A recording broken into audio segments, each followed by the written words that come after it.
I think chili peppers and chili in general are one of these specific foods that target brown fats. Is that right? Can you speak to that a little bit?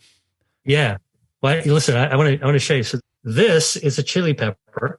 It's a dried chili pepper. And, you might see this dried and sold in a grocery store. You might use it to cook different types of dishes, whether it's a East Asian dish or a South American dish or an Italian or Spanish dish. A lot of people like chili peppers. And by the way, here's another example of chili. This is what you put on your pizza, right? So chili flakes. Yeah. So lots of chilies come in a lot of different forms that we actually cook with. It turns out that inside chili pepper is something called capsaicin. Capsaicin, it gives us the burn, that zing, the fire in our mouth. And the reason it does it is because we have receptors in our tongue, taste receptors for capsaicin. They're called capsaicin receptors. So in addition to sweet, sour, salty, we can activate, we can feel the zing.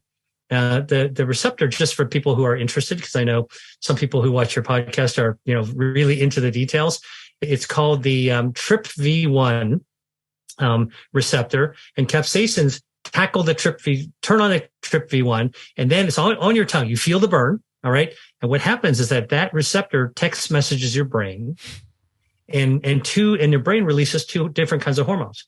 One is endorphins.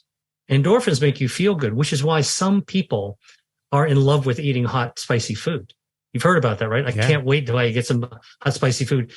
For those people, they have their reaction to this endorphin from spices caused by this receptor, for the capsaicin binding receptor, is one of pleasure. All right. Now, the other hormone that your brain releases is norepinephrine. Norepinephrine actually is released from your brain and it goes down your nerves. And this is what I tell you. Next time you eat something really spicy, if you're inclined to do this, do it in a quiet room and close your eyes and just feel your body. You'll feel the burn. You'll literally feel your brain activated. You'll feel it. I kid you not. And then you'll feel a rush of nerves being activated down your neck. Those nerves down your neck light up your brown fat, and it'll turn on your brown fat. So the norepinephrine from your brain, from chili peppers, actually turns on that hormone. It goes down your neck, activates a beta-3 adrenergic receptor in your brown fat. That turns on the UCP1, turns on the mitochondria, and starts the space heater function. You can actually feel that. And by the way, the noradrenaline that forms, that's also why people get sweaty and red and flushed when they're eating hot food as well. So this is just another dimension of how foods that we eat can actually activate this. And so that's one of the things that you alluded to earlier. I've been doing the research to figure out what exact substance in a food, what's in a caper, what's actually in green tea, what's in coffee, what's in a pear, what's in a bean that can actually light up our fat, not only our brown fat, but it can also change and shapeshift our white fat in order to be able to burn down and slim down the harmful fat so we can be more physiologically fit. Yeah, fascinating. Absolutely fascinating. I love the way you walked us through that. I'm definitely going to try that next time. Quiet room, pay attention. But as you were saying that, I think I know what that feels like already. I'm pretty sure I've experienced that, but I can be a bit more aware of it next time. A couple of things there, Dr. Lee. You mentioned maybe 10 minutes ago how when people read your first book and they read about all these incredible foods that they can bring into their diet to help them fight disease, reduce the risk of them getting sick in the future, you were getting communication after communication saying, yeah, but I'm eating all those foods, but I'm losing weight. And it's great. I wasn't planning to, but I feel good now that I've lost this excess weight that I couldn't lose for years. And I think there's something really powerful about that. They weren't trying to, but by focusing on the right foods, and of course, in your first book, they're all whole foods. They're all foods that come from nature, foods that have been consumed by cultures for hundreds, if not thousands of years.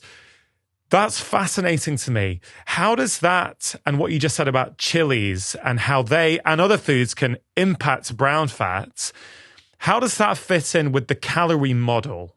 Because let's say, for example, Dr. Lee, those people writing into you, let's say they were having lots of ultra-processed foods initially, and they then moved to a lot of the whole foods you recommend. Well, whole foods tend to keep us fuller quicker, right? It's very hard to overeat whole foods. And I'm sure some of the benefit was that they were also naturally getting full earlier, so not overeating. But some of the studies that you've referenced in your new book, where they've controlled calories, you've been very clear with how you write up these studies, and you said they were all calorie controlled. They were all doing this so that we can actually draw good conclusions at the end. It suggests that for the same amount of calories consumed, by changing the nature of those calories, we can have a very profound impact on weight loss. Is that fair? Have I interpreted what you said in your book correctly? Do you agree with that? Yeah, no, absolutely. That's exactly the point, is that, they talk about empty calories and the quality of your food and whether something's nutrient dense. Look, I try not to overuse the word calorie in my book, because I think there's so much association in the public with calories in, calories out, counting calories, that it's actually almost lost its true meaning. And so I try to equate the idea of calories with fuel. And again, I want to come back to how you can use your body to actually naturally burn calories, burn fuel. Okay. So, there's this current practice that's viewed as a fad called intermittent fasting. And I write about this in my book as well. I don't call it a fad. I don't call it it's not a new religious practice. Look, intermittent fasting is one of the most natural things that we do in our lives as humans. And the reason is, when we're sleeping, we're not eating. When we're not eating, that happens to be called fasting. And there's a key to the metabolism here that is really, really important to understand. And that is this. When we're awake and we're eating food, remember I told you, you put food in your body, your insulin goes up with a adiponectin, draws energy into our body. Our metabolism is hardwired so that when we're actually eating, its focus is really on storing energy, including loading up fat. All right. When we're awake and eating, we're storing energy. We're not burning it. All right. Now, of course, if you're walking around, you're exercising, you're going to be burning it as well, but you're usually not exercising while you're eating, right? It's sort of like your waking hours. All right. So, then you'd be burning down some of that fuel. But our metabolism is geared to storing, not burning. When we're sleeping, our insulin level, not eating, our insulin levels go down. When insulin levels down, our metabolism shifts gears, and it says, "Oh, you know what? We're not eating anymore. We're not getting fuel in. Let's focus now on burning calories." So, in point of fact, it can draw energy from fuel from the stored fat, and burn them down. So, in fact, when we're sleeping and we're not eating, our metabolism is naturally shifting into fuel burning, fat burning mode. So that's like at a baseline how we actually work. Now, when we get up in the morning, okay, and of course the quality of sleep, we want to get really good quality REM sleep. That actually works a lot better. And we want to sleep as much as we can, 8 hours being sort of still very much that kind of general good number. 7 to 8 hours of good quality sleep being very, very important for your metabolism as well as your immunity and so many other aspects. But here's where some of the patterns can actually make a big difference, in addition to the food that we actually choose. For example, the more time we give our metabolism to burn down energy in fat burning mode, the better off we are. Okay, the more we are burning fuel. So here's a common thing. If you don't get 8 hours of sleep, let's say that you go to bed at 11, you get up at 7 in the morning. Let's say I'm just using these numbers as an example. That's 8 hours of sleep. Now, when you eat dinner, this is what I do. When I eat dinner the night before, let's say I eat at 7 o'clock and I put my dishes away at 8 o'clock. I'm done eating, put my dishes away. Now, in the past, and I know a lot of people do this, I might have earlier in my life gone to snack in the evening, or maybe even gotten a bedtime snack. Before I go to bed, I'm going to eat one more thing. All right. I don't do that anymore. I do that. What I do now is when I put my dishes away, whatever time it is, let's say I eat dinner at 7. I sit for a meal at 7. I stop eating at 8. When I put my dishes away, I don't eat anything after that. I'm done. Now from 8 to 11, I've gained 3 extra hours where my metabolism can tap into and burn my fuel down. That 3 extra hours makes a difference because now I'm going to add it to the 8 hours of sleep I'm going to get. Now I've got 11 hours of fuel burning time. Now when I get up in the morning, I don't do what my mother told me to do when I was a kid, right? Our moms always told us, hurry up, get up, eat breakfast, get on the school bus and get to school. All right. And now when I get up, what I do is I take my time getting ready, take a shower, I get dressed. I might go for a walk. I might read a book. I might check my emails. I'll do something. I don't eat breakfast right away out of reflex, like we were taught to do, conditioned to do. But I usually wait for an hour before I sit down to eat something. Now I've gained an extra hour for my metabolism to burn it. Do the math. 3 hours after dish is away to bedtime, 8 hours of bedtime, and 1 extra hour in the morning. That's 12 hours. That's half the day that I've now taken, 12 hours out of 24, that I've allowed my body to be, my metabolism to be in fuel burning, calorie consuming mode. Now, it's true. We may actually have calories that have fuel that's accumulated from yesterday, from the day before, from last weekend, from the holidays. We got more and more to do it. And it's true. We do need to be physically active. In fact, in my book that I write, you can work out, you can get a trainer, but but even walking for 30 minutes will actually be useful. And in fact, even fidgeting, that shaky the leg, tap, tap, tap, tap, tap, even that burns calories as well. So before even talking about what foods we should eat and the volume that we should actually eat, the timing, it's not just only what we eat, but how we eat and when we eat can actually make a difference as well. That's actually quite important. It's a nuance within, showing a list of 150 great foods to eat that can turn on your fat burning and increase your metabolism and heal your metabolism. How and when we eat actually can be also very, very important. Yeah, thank you for outlining that. I completely agree. 12 hours in every 24-hour period without foods, I have seen is achievable for most of my patients. It really is very, very achievable. And for those people who are unable to, it's probably because their metabolism is maybe not broken, but not functioning as well as it could do. And, we need to make some improvements so that they can go for 12 hours without food. So I think that's a very safe and consistent recommendation that pretty much all of us would benefit from. There's also studies, circadian biology studies, Dr. Lee, showing people having the same amount of foods in the day, but at different times. There was one study, I think, in Spain when they front-loaded the food, so you'd have most of your food quantity in the first half of the day. I think by 3 p.m., they'd had most of their food in a very light dinner. And when they did it the other way, when they had a heavy dinner, same foods, there was a significant change in body fat composition for the better when people front-loaded. Again, it's highly individual. Everyone's going to react slightly differently. We've got to figure out what works for us. But I think this nuance that you speak to in the new book, I think is so important because it's not just as simple as, looking at the calorie counter on the food that you're taking in. Yeah, I will acknowledge that for some people that seems to work. Fine. I've never found it helpful in practice with patients, but I'm not going to, write something off that, let's say, some personal trainers have found useful with their clients, right? I understand there's different ways to meet your goal of losing excess fat. But I think this idea that certain foods can certainly stack the odds more in your favor, I think is a very powerful argument for people to take. And a lot of these foods are frankly delicious. What is some of your favorite foods to talk about in relation to this? You mentioned chilies. I get asked this question all the time. Dr. Lee, what diet are you on? And I say, I'm not on a diet. They say, well, then what do you eat? And I actually say, it's very different. I eat different things every day. So I can't give you the one food that I eat all the time that's my secret. But I will tell you my secret, which is no longer a secret because I read about it in my book, is there's a way, a style I eat. I call it Mediterranean eating. Mediterranean is I naturally gravitate because I've lived in the Mediterranean. I've also have an Asian background. These are two foods that I actually really resonate with.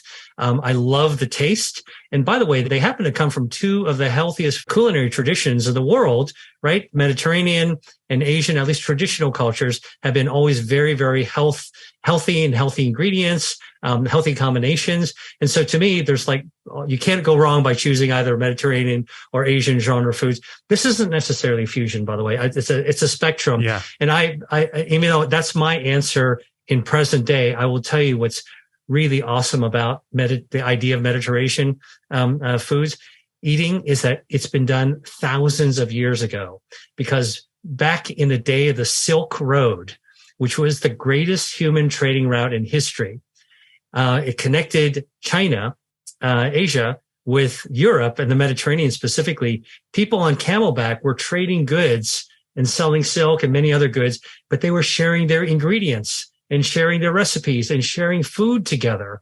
And really, this is this blending and amalgamation dating back 2,000 years of culinary heritage that tastes really great. So let me just take you through the grocery store quickly of some of the things that catch my eye.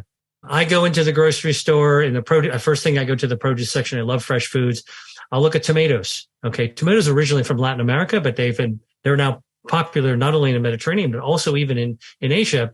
In China, they cook with tomatoes now and they grow them. I will look at tomatoes during the summertime. Avocados. I love avocados. A great source of dietary fiber, surprisingly, because they don't taste very fibrous-y. And they've got avocatin B, a substance that actually fights white fat and lights up brown fat. Tomatoes have lycopene, by the way. Lycopene is a fat-soluble substance. It actually it lights up brown fat. It fights harmful body fat.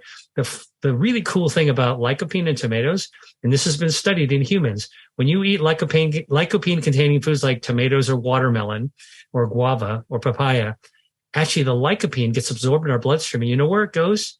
It immediately goes to the fat in our body, first in our belly fat, then in our thighs, then in our butt. It's and there it's kind of like it's sort of like a fat fighting bomb that gets implanted into your fat to fight fat right where it needs to be fought. The battle needs to be fought, which is pretty cool. I look at greens. I like leafy greens, brassica. People think about broccoli, but I write about broccolini, gailan, bok choy, baby bok choy. Again, these are vegetables you saute with a little garlic and extra virgin olive oil. You blanch it. You can stir fry it, add a little oyster sauce or soy sauce. Man, you can make amazing tasty dishes with it. You can make a stew out of it. You can make a smoothie out of it. You can make a soup out of it. So many delicious ways of looking for chili peppers. I actually like to cook with chili peppers. And it's a whole gamut, hundreds of chili peppers out there you can buy in the market. You have to find the ones that actually suit your tolerability and your taste buds to be good. Mushrooms, love mushrooms. Maitake mushrooms on the grill, roasted. Simple white button mushrooms, porcini mushrooms, morels, enoki mushrooms. Put them into some miso soup with soy, edamame in the market. These are some of the fat-finding ingredients. I'm putting them in the context of how I would love to see them on my plate or on a menu of what I would actually order. All very reasonable. Middle aisle. I talk about studies with canned beans that can actually shrink your waistline by fighting visceral fat by eating them. Lentils, other legumes, dried chili peppers again, dried mushrooms. In the wintertime, when you find it hard to find really fresh, a diversity of fresh mushrooms, get the dried ones. Amazing. Tomato paste, tomato powder, canned tomatoes, all have lycopene in them. There's olive oils, extra virgin olives. Look for the high polyphenol type. With monovarietals, I look for Picual from Spain, Moreola from Italy, Koroneki from Greece. I look for those monovarietals. You can read it right in the bottle if you look for those. Barley, buckwheat, soba noodles. These are just some of the examples of the foods, the ingredients that are found in either the Mediterranean or Asian kind of genres that are absolutely delicious. And it's a small piece of what I write about that are delicious and good for you. Yeah, there's a section in the book which is beautiful where you put the 10 principles for eating Mediterranean. I won't go through them all. You've covered a couple of them. Skip a meal or two, go for fresh. Respect tradition. I really like that section that you wrote about. And you ended it with something that I think speaks to what you just said. Take advantage of the wisdom of centuries. When it comes to healthy foods, newer inventions are rarely better. That was profound, Dr. Lee, because, it's been said many ways, like eat the foods that your grandparents would eat, or however we want to talk about it. But, there's nothing that fancy and new. Like if we eat in that old-fashioned way, most of the time we're going to benefit. So that's a very powerful section in the book, which I think people are going to benefit from. I wonder if we've got time to squeeze in a couple of quick things, which I think would really benefit the audience. One is fish and omega-3s. First of all, I want to cover fish, but then also metabolism and these 4 different areas which you write so beautifully about. I think those would be 2 really lovely things to sort of end this conversation with if we have time. Let's dive into the seafood. So when I set out to write Eat to Beat Your Diet, I had these conversations with my publisher, and I said, I really need to write about seafood, fish, because omega-3 fatty acids happen to be fat fighting, metabolism activating, and they activate brown fat as well. And the feedback I got from the editor was, be very careful about seafood. Many people don't like fish. So we don't want to be, putting too much information on it. I decided to write an entire chapter about it. Okay. And the reason I decided to do it, because it's so important when you think about delicious foods that adequately represent eating culinary traditions. So much of humanity lives on the coast, and those people who live on the coast live off the sea. Yeah. And to the point that, and they eat seafood all the time. It's second nature to them.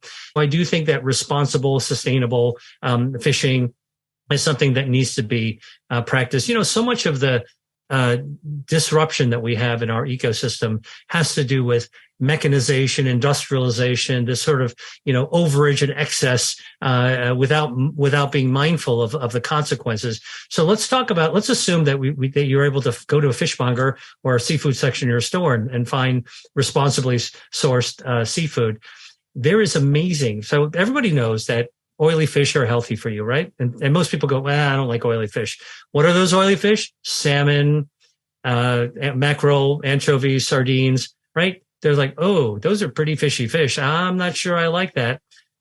Well, I happen to like seafood. All right. And I've been fortunate to be able to travel to many places and experience different seafoods in the places where it's naturally caught, cooked, and eaten as part of the culture, whether it's in Italy, whether it's, off the coast of Naples, or whether in the Adriatic Sea, or whether it's in off Hong Kong. I've had the opportunity to eat all these incredible dishes. And I tell people, if you don't like seafood because you don't like the way it tastes, don't worry. You just haven't yet had it properly cooked for you yet.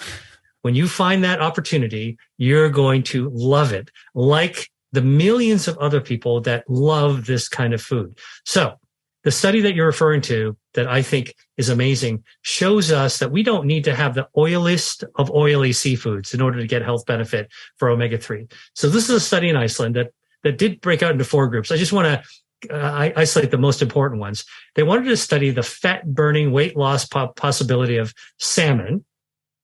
And so they were looking at an oily fish like salmon. By the way, how much omega-3 does salmon have? About 1,500 milligrams per 5-ounce serving of salmon. It's about the size of a couple of decks of cards, not too much. And they wanted to, and their initial idea was like, well, let's compare salmon with a non-oily fish like cod. Cod is a white, flaky fish, not very oily, not terribly tasty. Actually, it's very mild. Actually, I like cod. And how much omega-3 does it have? 294 milligrams of omega-3 and about 5 ounces serving, same size serving. So literally, 7 times less than salmon does. And they gave these people, these research subjects, either salmon or cod or fish oil or nothing, 3 times a week for 8 weeks. They gave them a little bit of a calorie restriction so that you can really see weight loss, or not weight gaining, but then to see if you add the fish on, do you actually get more out of it? Does the gas pedal go even harder if you have salmon, the oily fish? Well, guess what they found? They found that, in fact, salmon did cause weight loss quite dramatically in conjunction with restricting some calories, about 15 pounds over 8 weeks, just 3 times a week, 2 decks of cards of salmon. Pretty profound. By the way, they have to eat the skin because most of the omega-3 is actually in the skin of salmon, not so much in the flesh. Now, but the real surprise is that the people who had the least oily fish, the cod, that has 7 times less omega-3s than salmon per serving, okay, they actually lost 10 pounds in 8 weeks, eating cod only 3 times a week. So the real kind of jaw-dropping, eye-opening discovery here is that we don't need to have the oiliest of oily fish in order to get benefit when it comes to our metabolism and fighting body fat. Information is not enough to make change in your life. You have to take action. So to help you take action after watching this video, I've created a free nutrition guide for you. This contains the 5 most important practices I've seen in over 2 decades of seeing patients. They work for you no matter what your dietary preference. There's a step-by-step action plan to help you implement those changes in your life. If you want to receive that free guide right now, just click on the link in the description box below.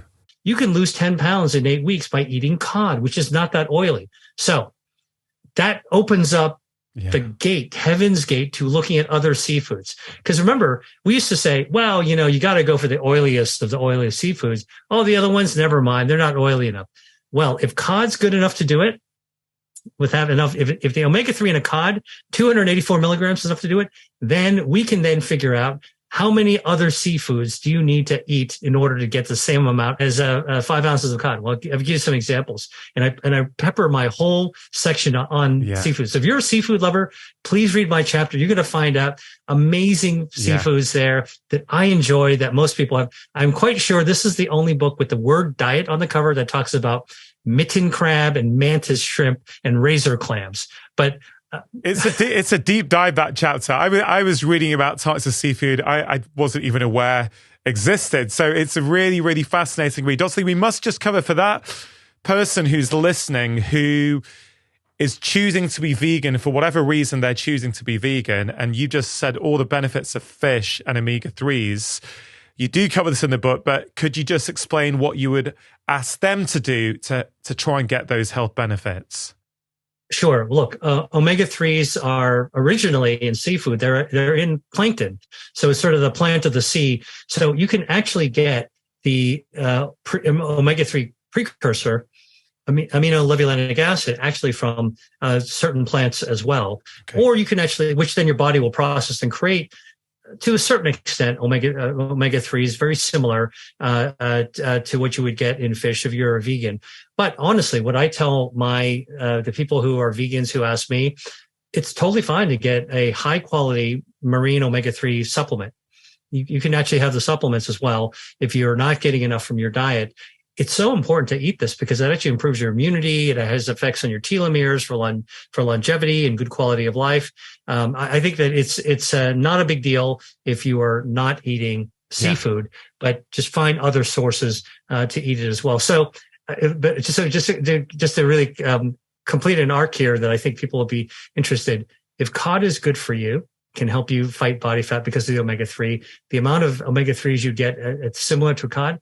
4 medium-sized Gulf shrimp, 8 oysters, 1 forkful of mackerel, half of a serving of a size of a deck of cards of halibut.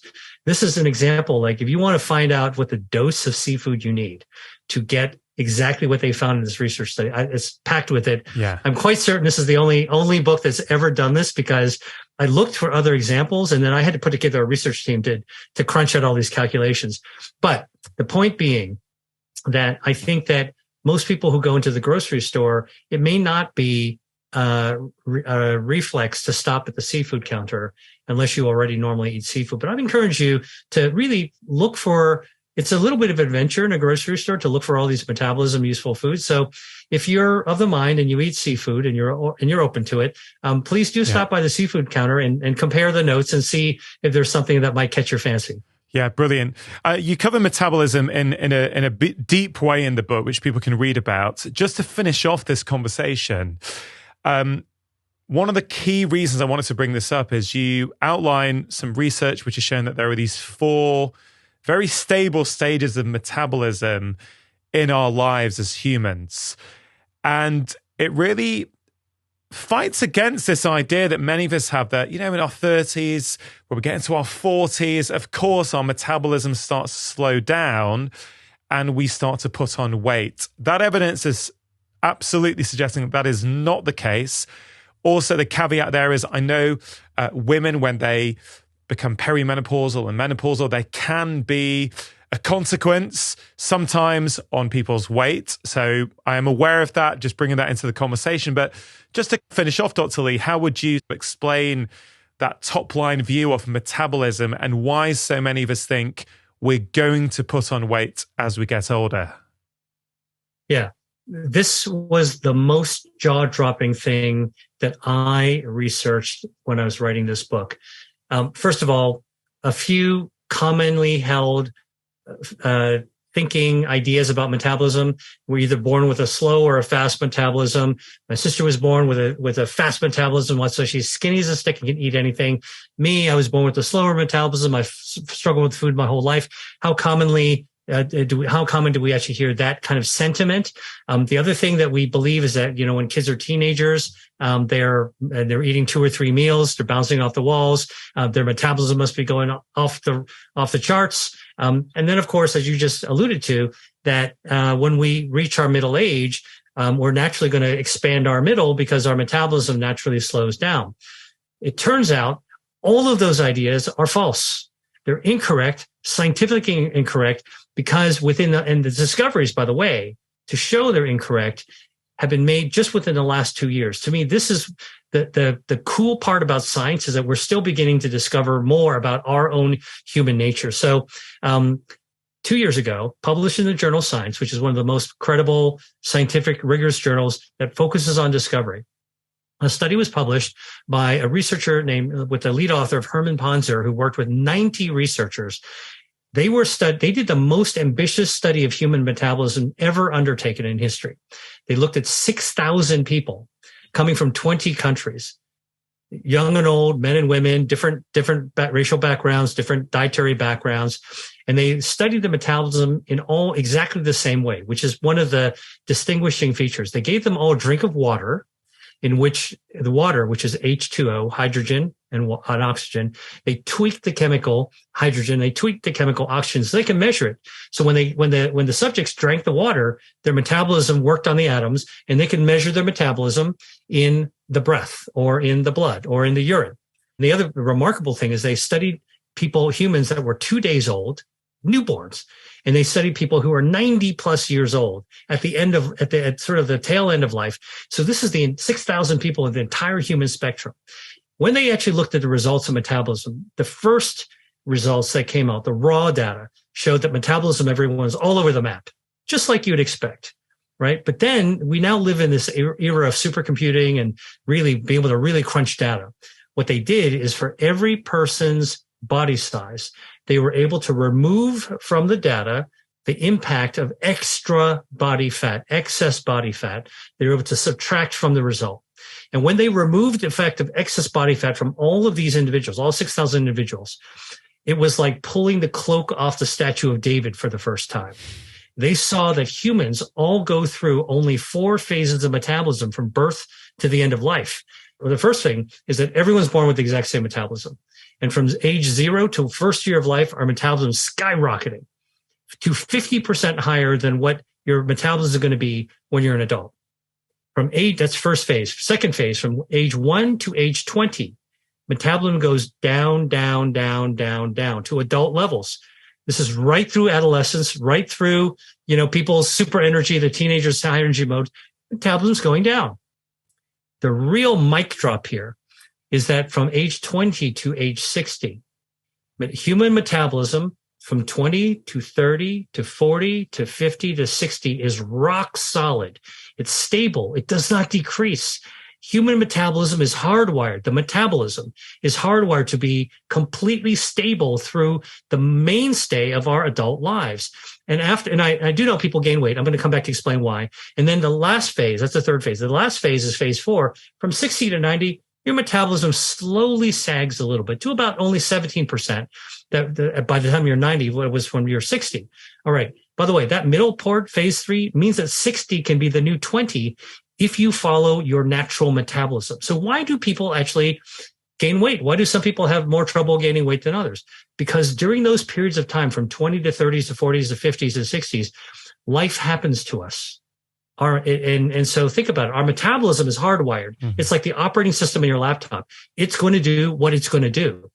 However, in our 30s and 40s and 50s and 60s, life happens to us. We have stressors that prevent us from getting enough sleep or from exercising regularly. We have hormonal changes that can change our mood. We've got relationship pressures. We've got emotional pressures, financial pressures, job stresses, all these kinds of changes slow us down. And it turns out that it leads us towards behaviors that allow us to grow extra body fat. So in this research, when they added the effect of extra body fat back into the system, back into that stable metabolism, guess what happened? When you add extra fat into the system, it crushes your metabolism. So excess fat slows your metabolism, not the other way around. It's not the slow metabolism that at the beginning of life causes you to gain extra fat and extra weight. It's completely the inverse.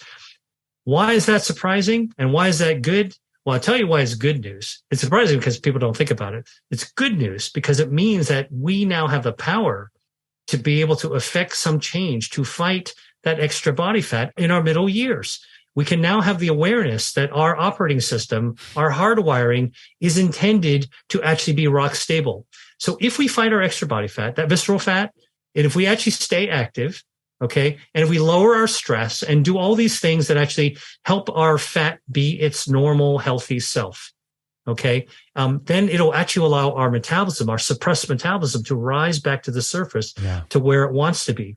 We can be aspirational for our metabolism. It's not our genetic fate. It is in our hands. There's quite a lot of research that I've read which is showing that if we consume the bulk of our calories in the first half of our day, compared to the second half of the day, that can have powerful effects on our circadian clock, on weight, on sleep, on immune function, all kinds of things. And so, you know, there's obviously a phrase, isn't there? Breakfast like a king, lunch like a prince, dinner like a pauper, which I think works really well for a lot of people, actually. But how does that fit in with what you've just said, which is that we are wired to maybe feel hungry later on in the day, maybe late afternoon, early evening? Because on the face of it, it might seem as though these things are quite opposing. Yeah. So when I say that, it's not that we are saying that people should just consume food in the evening. Okay. They will still, it's true that in the first half of the day, our blood sugar control is much better. And as physician, you might have seen that if you do a oral glucose tolerance test, which is looking at blood glucose X number of hours after a bolus of sugary drink, then the same person may look normal in the morning when the glucose tolerance test is done, but in the evening, that person's glucose will shoot up, or late night it will shoot up, and you may diagnose that person as diabetic. So there is this aspect of how glucose regulation, particularly insulin-producing cells, have their own clock, so that blood glucose level shoots up in the evening. So that brings up what we should eat at different time of the day. And the analogy that I gave, again, another thing is our hunter-gatherers, when they were lighting up the fire, they're not lighting a fire to actually eat berries. They're lighting a fire to eat meat, or complex carb that needed a little bit of cooking so that would become palatable. They were not actually lighting fire to warm up their chips and ice cream to eat. Yeah, that's a good point. So that means the biology and the social aspect still holds good, that in the first half of the day, they're more likely eating food that was easily palatable, which already had a lot of simple sugar or easily digestible food, which typically raises our blood glucose. And so that our insulin-producing cells can manage that. Whereas the late night or late evening, whatever they were eating, they were mostly food that was rich in fat and maybe protein, and that would help them to go through the long period of fasting overnight. Yeah. That makes a lot of sense, actually. It also brings up this idea that when we're trying to compare modern humans with our evolutionary biology and hunter-gatherers, there's another big piece that we miss, which is many of us these days have broken metabolism. Yeah. You know, if you look at the numbers in terms of how many people, yes, are type 2 diabetic, but also pre-diabetic. Yeah. which means fundamentally we have issues already with our ability to maintain our blood sugar, and our body's not functioning optimally. I can't remember what the stats are now, but I don't know. So in the US now, almost half of the adults are pre-diabetic or type 2 diabetic. Do you know what it is in the Nearly UK? I think it might even be... It might be similar because it's, very similar. Very similar. So therefore, if we're trying to make a comparison, it's like, wait a minute though. Yeah, maybe they were hungry early evening, and maybe there was a big part of their culture and community around that. But if you are someone who is already struggling with blood sugar, so you are not like those hunter-gatherers, then actually what you're saying from your research is that we're much more efficient at managing our blood sugar earlier on in the day than later on in the day. Yeah. So this is where we have to be a bit cleverer with our recommendations. Yeah. Do you know what I mean? Use history to help us, but not to completely kind of enslave us to saying this is what they did, so this is what we should do. No, actually, so we should break that comparison because, our hunter-gatherer ancestors, they lived to the life of, say, 35 or 40 years old because life expectancy was less than 45 years. Although a lot of people will say that's because of high infant mortality. Yeah, so high infant mortality and other, but anyways, the point is, yes, in the first half of the day, our ability to handle glucose is much better. So that means for the first half, particularly you can plan your breakfast in a way that you can have your sweet treat or a little bit of complex carb and a balanced breakfast. And then as you move towards dinner, you can actually plan to have a little bit more protein and fat to help you go through the nightly fast, and also to help you live with your own physiology that your insulin response is pretty bad. Can you summarize, if anyone listening to this or watching this goes, okay, I'm going to now try and eat all of my foods that I'm going to consume, whatever diet that might be, within a 10-hour eating window. So first thing I want to clarify, within a 10-hour eating window, can you list what are some of the benefits they may get? Yeah, so once people eat within 10 hours eating window, what we find is within few days, that may be 2 to 3 weeks, they may find that sleep will improve. And this is something that we find in many of our patients who self-report how is their sleep. It may not increase the number of hours they sleep, but it may just improve their sleep satisfaction. They might actually get into a better sleep. Quality of sleep will improve. Then those who have acid reflux, I don't know the numbers in the UK, but in the US, there are 65 million prescriptions for acid reflux written every year. Yeah. And there is a lot of over-the-counter acid reflux medication. So that means almost more than half of the adult population experiences some kind of acid reflux or stomach issues every week. So we also hear that people have much better gut health within 2 to 4 weeks. They will feel that.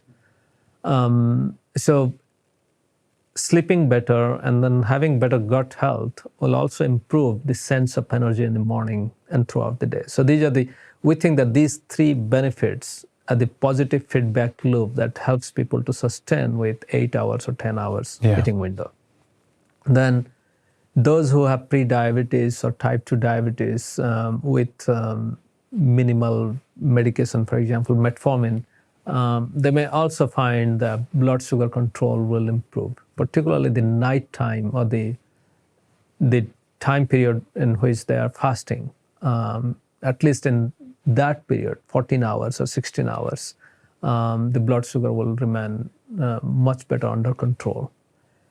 Then, surprisingly, in many studies, although we haven't connected how it works, we find that people with hypertension, they improve both their systolic blood pressure and diastolic blood pressure. And that can happen between 6 to 8 weeks after trying this regimen.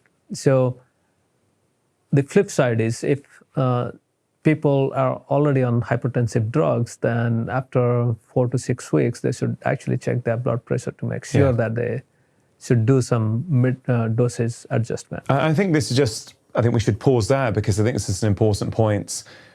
there are all these incredible benefits on the other side of this. Yeah. And so one of my cautions with patients, and again, I'd caution anyone listening or watching, if you have type 2 diabetes, or if you are on any blood sugar lowering medication from your doctor, you might want to just have a chat first, because your blood sugar starts to come down, you may not need that. So what I've always done is I would stop, like something like gliclazide, for example, which can drop blood sugar. I would usually stop that when we're transitioning over, and then revisit this in a few weeks to see, or a few months, what do we need now? Metformin usually is okay, I found. Metformin is okay. But blood pressure medicines, so you would agree with that. Be cautious with those, talk to your doctor first.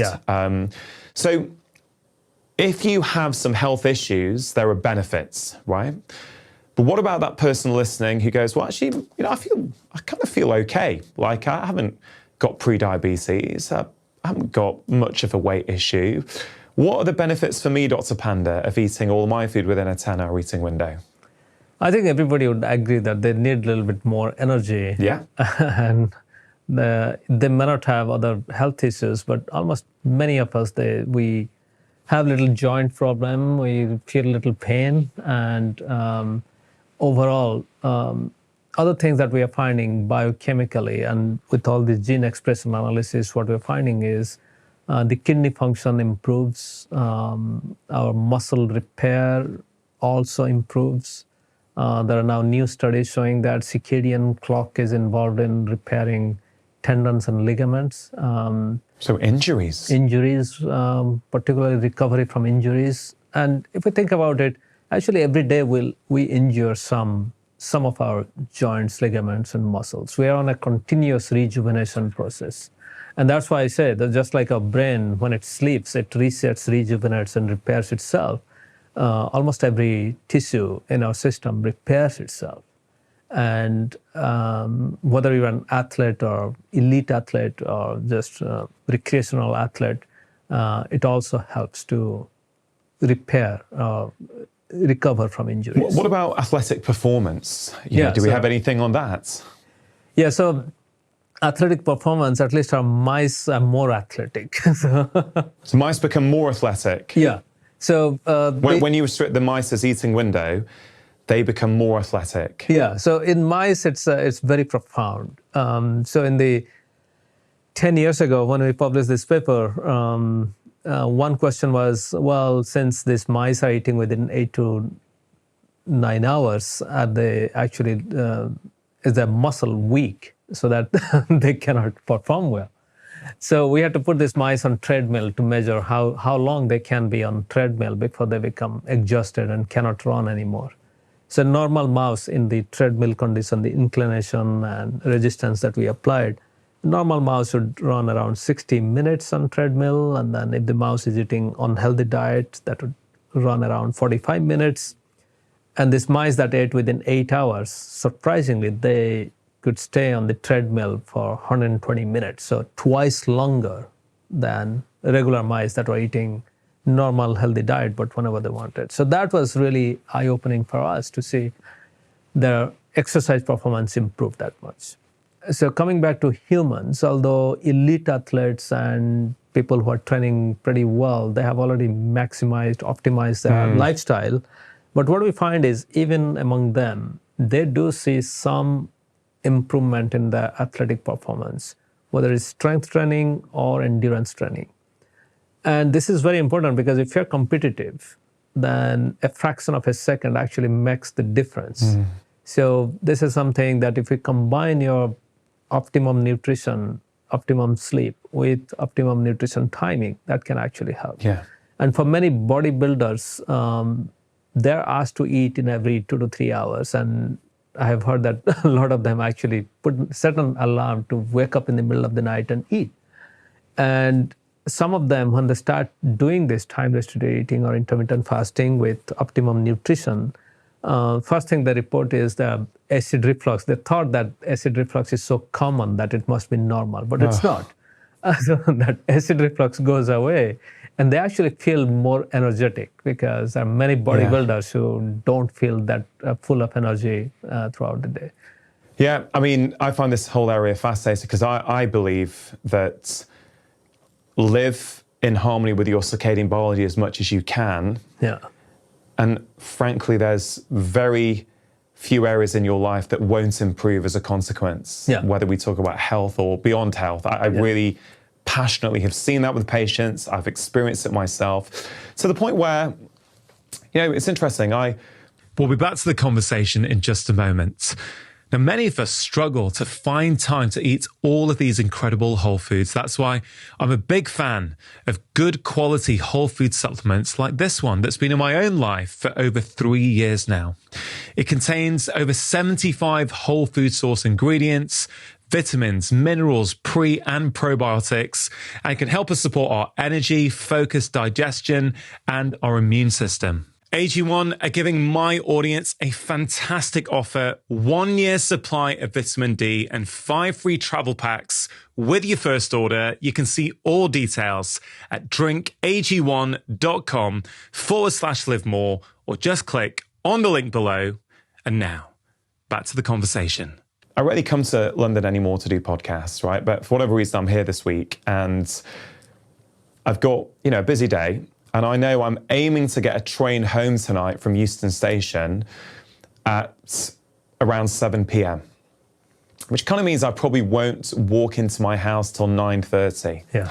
Now, that means I've got two options. One option is I can wait till I get home and have a really nice kind of healthy meal that technically you would say is better for me. I know the ingredients, I know what's in it. Maybe it's something my wife cooks earlier for her and the kids that I can eat when I get back. I've done that before, but I realized for me, either I skip dinner, but if I'm hungry, I'm better getting something as healthy as I can at Euston Station, eating it on the train and finishing eating by about 7:15, something like that. And I found for me, I can have and this really speaks to this idea you said before that you can make healthy foods junk by eating it at the wrong times. Yeah. I've realized for me, I'm better off getting something where I compromise on, let's say, nutrient quality a little bit and have it at 6:45, 7 p.m, rather than wait and have a better whole food meal later in the evening, which I think really speaks to the point that you're making. Yeah. The other thing I wanted to comment on is my son's 11, and one thing me and him do most Saturday mornings, if not every Saturday morning, is go to the local park run, which is a 5K run around the local park, right? Which, these park runs are transforming communities and people's lives in so many ways. And what I'm trying to do with my kids is help them start to pay attention to what happens when they do certain things. For example, I feel tired and sluggish, I don't want to go. Oh, now that we've gone, how do you feel now? Rather than, daddy telling him, it's like, oh yeah, I've got more energy now. Even though I didn't want to come, I've got more energy. And I've also asked him recently to say, just pay attention now to what time we eat the night before and how you're doing and how your time is on a Saturday morning. And I think he's already started to draw the comparison. Hey, when we stick to the early meals on a Friday evening, my sleep's better and I'm running better on a Saturday compared to, do you know what I mean? So I'm taking your science and I'm trying to actually, instead of teach it to my son, I'm trying to just help him start to pay attention to, do you know what I mean? No, actually, this is, you're doing the right thing because this is a time, particularly teenage time. That's when the kids, after they get into late middle school and high school, this is when all of our circadian disruption happens. Right. Because that's when they get a lot of homework, they have to stay up late into the night, and when they stay up late into the night, they think, and often they are also told that your brain cannot function unless you have a late night snack. And they get used to that late night snack and staying up late in the night, and in the morning they are sleep deprived and they have to rush to the school. And I don't know what is the school start time here, but in the US, for example, most of the school start time used to be 7:30 in the morning before the pandemic started. So in collaboration with Horacio D'Iglesia, who is a professor in Seattle, he did a very simple study. What he did was he was looking at sleep. And we know that many teenagers, starting from middle school to high school and college, they're sleep deprived. And that's also the time when their circadian clock tells them to wake up a little later than adults and also toddlers. So the experiment was to delay the school start time by an hour and to track the students before and after the school start time was delayed. So we tracked nearly 200 students in 2 different schools, their sleep habit, their activity, and their academic performance. And when school start time was delayed by an hour, these kids got 35 minutes more sleep, extra sleep. And when they got that 35 minutes extra sleep, then many parents should think that now kids are sleeping more, so they're not doing their homework, and that 35 minutes is coming from their homework time, so their grades might go down. But actually what we found was their grades improved by 4%. And a 4% grade improvement can be pretty big for people who are struggling, or those who are getting B grade, they can go to A grade. So this is an example where small change, starting from middle school or high school, can have a huge impact, not only on their health, but also on their academic performance. And if we go back to now, actually in the pandemic, quite a few things happened. One was the kids were, at least in the US, many kids were always on Zoom, and they lost track of that regularity in their life. They didn't have access to a lot of bright light. There was social isolation, and they were also watching a lot of TV and eating late into the night. So now this has become, and also since there was online education a lot, the time at which people had to resubmit their homework also inadvertently now has become midnight. So in high school and colleges, at least in the US, the deadline for submitting your homework is midnight. So that means it's now institutionalized that students should stay awake until midnight to finish their homework and submit it. And this is... this is circadian chaos. This is circadian chaos, which is now institutionalized. At least in the US, for all high school and colleges. So this is something that I've got to be honest, I find incredibly frustrating, particularly with schools, but it applies to adults as well. Which is also what happened over the last 2 or 3 years, is that schools that weren't really using technology that much for their kids, now everyone's on technology. And even though a lot of schools now, well, in the UK are completely back to normal, the screens have stayed, right? So they're now in, and they're not going back. And a lot of the homework that's now being given is on screens, whereas 3 years ago it wasn't being. And I don't think a lot of schools realize the disruption. Like, I speak in a lot of schools. I get asked to speak about stress and resilience and what people can do. Why are so many kids now depressed and anxious? And I'm thinking the problem is fundamental. Well, A, there's too much pressure on kids at an early age. That's a slightly separate issue in my view. But the way they're being asked to work now is fundamentally going to mean that most of them are going to become sleep deprived. Even if they're not sleep deprived technically in terms of the amount of hours, most of them will have been looking at screens probably in the last hour before bed. So therefore, even if they are falling asleep, they're not going to get the same depth and quality of sleep. Can you maybe speak to that? Because a lot of adults are actually doing that as well. You know, 20, 30 years ago, you couldn't do that after dinner. Most of you couldn't really work. Now we can get back on the emails and keep going till late. So we mentioned food, we're mentioning light as big drivers of our body's circadian rhythm. You know, you mentioned light in the morning, how important that is for your brain's clock.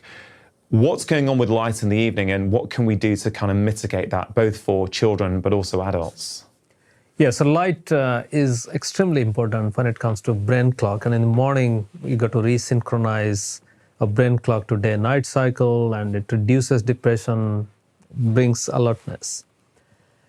And for last 200,000 years, humans never saw too much bright light after sunset.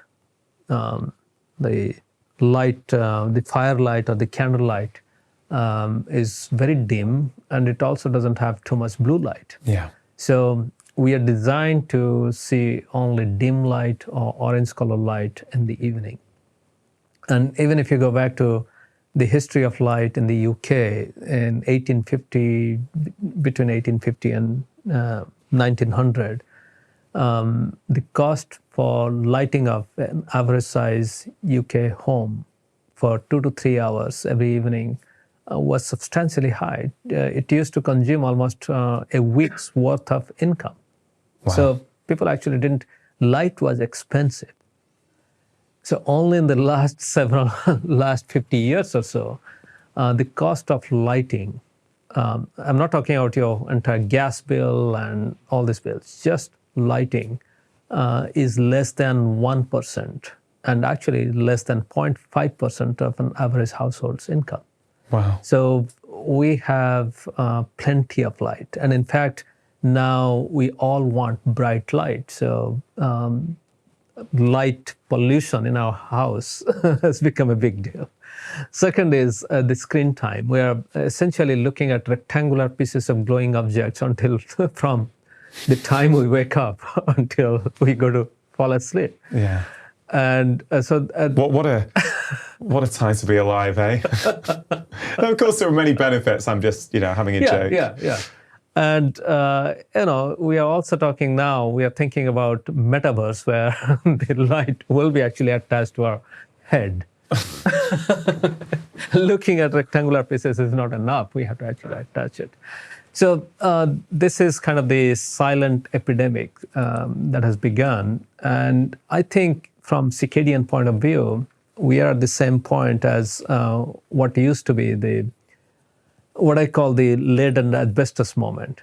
So this is a time when you're beginning to realize what is the widespread health impact or disruption of circadian rhythm disruption by having exposure to too much light, ambient light, and also screen time, and reducing sleep or reducing sleep quality and eating at the wrong time. All of these three are converging. But just like smoking cessation or lead and asbestos took almost a generation to correct, I guess we are at the very beginning of that correction phase. And it will take us almost a generation. But at least few things that we can begin to implement in every family, and you're doing pretty good.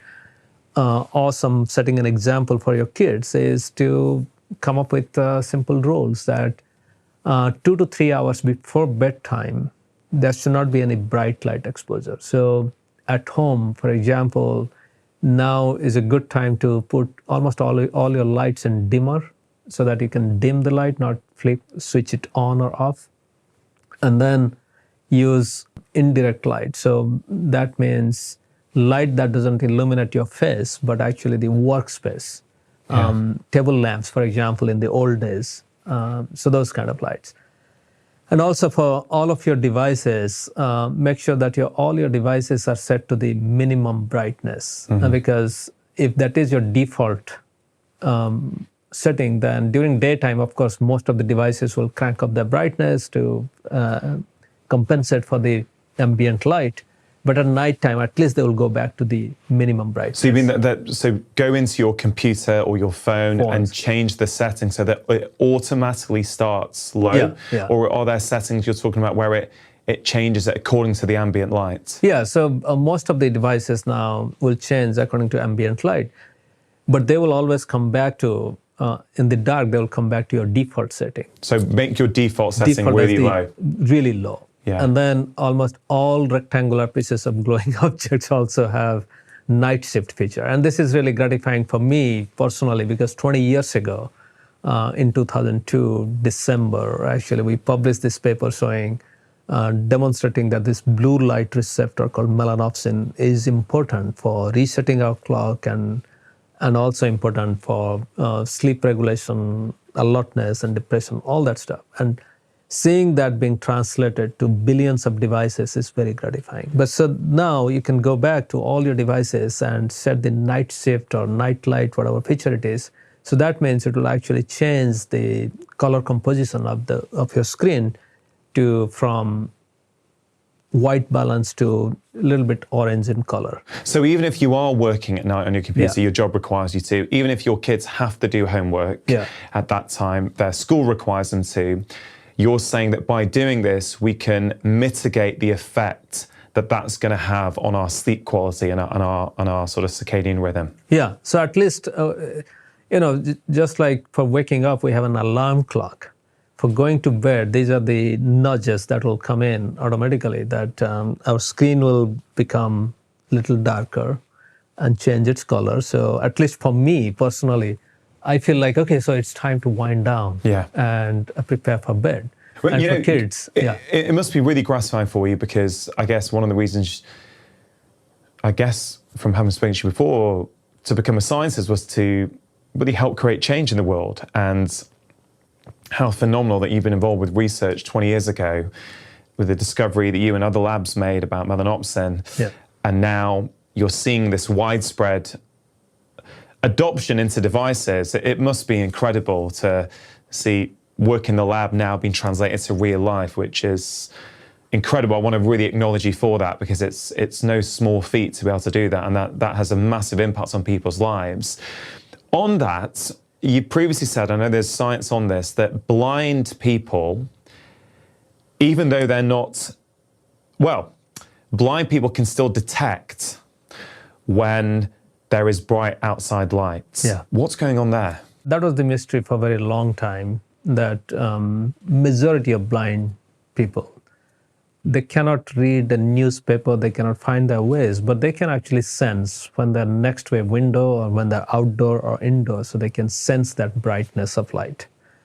And even blind mice that have genetic mutations that make them blind, they could not navigate through a maze, but they could actually sense light. In the sense, if you change the light-dark cycle, then their circadian clock would track the new light-dark cycle. And blind people also, when they travel, most of them cannot readjust to the new light-dark cycle. So how are they doing that? So that was the mystery, and that's what we solved, that there is this melanopsin.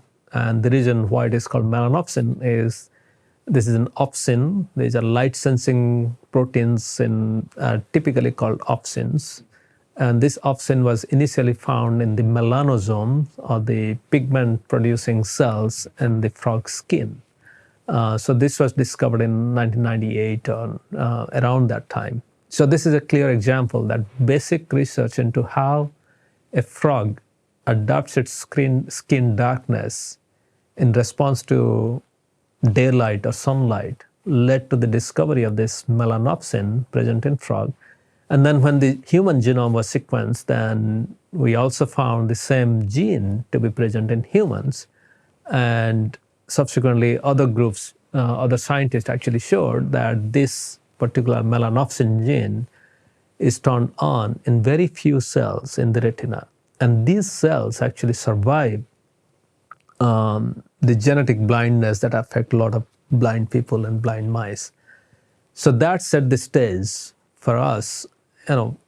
Science is always a communal activity, and it always builds on previous research. So I won't say that I take full credit for it, but the stage was set to ask this very simple question: is melanopsin present in very few cells in human retina or in mouse retina responsible for the light perception that was already documented for almost 75 years that happens in blind people and blind mice? So that's what we discovered in 2002, that yes, this melanopsin is the light-sensing protein that resets our clock, and that's present in very few cells. So for example, in a human retina, we have 14 million rod and cone cells that give us the outside view, whereas melanopsin is present in maximum 5,000 cells. Wow. And another interesting fact is, since 2002, people have been studying this melanopsin in mouse retina or rat retina. And based on that, we have devised all this night shift feature, brightness setting, all this stuff. But only 2 to 3 years ago, for the first time, we could actually measure what these melanopsin cells look like or how they sense light in human retina for the first time, only 3 years ago. So this is also another example how the honest taxpayers' money that goes to research actually helps make discoveries in weird animals like frog skin or mouse in a laboratory. And that can have a huge impact on how we live. Long before even, way before when we can do those experiments in human retina. So melanopsin is just present in retinal cells, so not on the skin. No, not in the skin. So people who are blind, although they can't see, that's a, I guess that's an oversimplification, but that they're basically still can sense light. Can sense the light and set their body's circadian rhythm. That's really powerful, isn't it? It's really, really powerful. Yeah. Just to close off then the evenings, right? Because there's a really nice symmetry where you want at the start of the day, 1 hour without eating, get some light, get some movement if you can. Those things are great. At the end of the day, you're saying 2 to 3 hours before bed, not to eat. So you almost kind of start and the end are quite similar in some ways, but very different in other ways in terms of, instead of bright light in the morning, you now want dim light in the evening. Candlelight, firelight. If you are on your screens, change that. One thing we've also done at home, which has made a massive difference, I have these low blue light bulbs now in all the bedside lamps. And you can feel it. And actually, once we ran out recently and we changed it to a normal, like low wattage bulb, I couldn't believe how bright it was. I thought, wow, for years, this was what it was. It makes such a difference, and you feel more relaxed. So I think, again, that's a very simple thing that people can do that will make a difference. Going back to eating windows. Okay, so we've said 10 hours appears to be a pretty good universal recommendation that most people tend to find works around social life, work life, and what they're able to do. Now, there's a huge trend these days in the kind of low-carb or keto community to skip breakfast and maybe go even more aggressive, like 8 hours. Maybe, first meal at 12, finish eating by 8 p.m. Or I know some people go even later. They use coffee to get them through in the morning, and they don't feel hungry at all. So often it'll be 2 or 3 p.m. they start, but they'll eat quite late, till let's say 10 p.m. So they've actually got a compressed eating window, but it's towards the end of the day. So I just want to get into some of the subtleties here. Compared to what most people are doing, which is eating across 15 hours, right? We want to reduce that. Great. Let's say 12-hour minimum. You're showing a lot of benefits that people can get to 10 hours. Okay, fantastic. Are there increased benefits for some people when they go even lower to, let's say, an 8-hour eating window or a 6-hour eating window? I guess that's the first part of the question. And the second part of the question is, what do you think about, yes, we have to personalize it to our life, but if we have an eating window that's, my understanding of the science is that eating windows that tend to be earlier in the day tend to be more in harmony with our circadian biology. But I have also seen people get benefits even though they're doing it late into the evening. So can you maybe put some of that together for us? So compressing eating window to a narrow interval is almost like exercise. Any exercise at any time of the day is always better than no exercise. So similarly, compressing eating window to 8 hours if you can do, or 6 hours, and eating healthy nutrition within that eating window is also pretty very important, and we have to stick to that. Because sometimes what we have seen through our public-facing app, My Circadian Clock, or the research is some people tend to compress that eating window too short, maybe 4 hours or 6 hours. At the same time, they try to improve their nutrition quality, so they're eating only salad, or they reduce their calories, and they may be eating less protein or less fat. And particularly for women, that can, and they're also more active. So that can trigger something, what we call relative energy deficit in sports. So many athletes, particularly women athletes, they report this, that most athletes who do triathlon or marathon runners, women, they become amenorrheic. They don't cycle anymore. And they feel that it's so widespread that it's normal, which is not true. So that shows that by reducing calorie or eating within a very short time, and at the same time not paying attention to nutrition quality, can put you into this state where your neuroendocrine system can malfunction.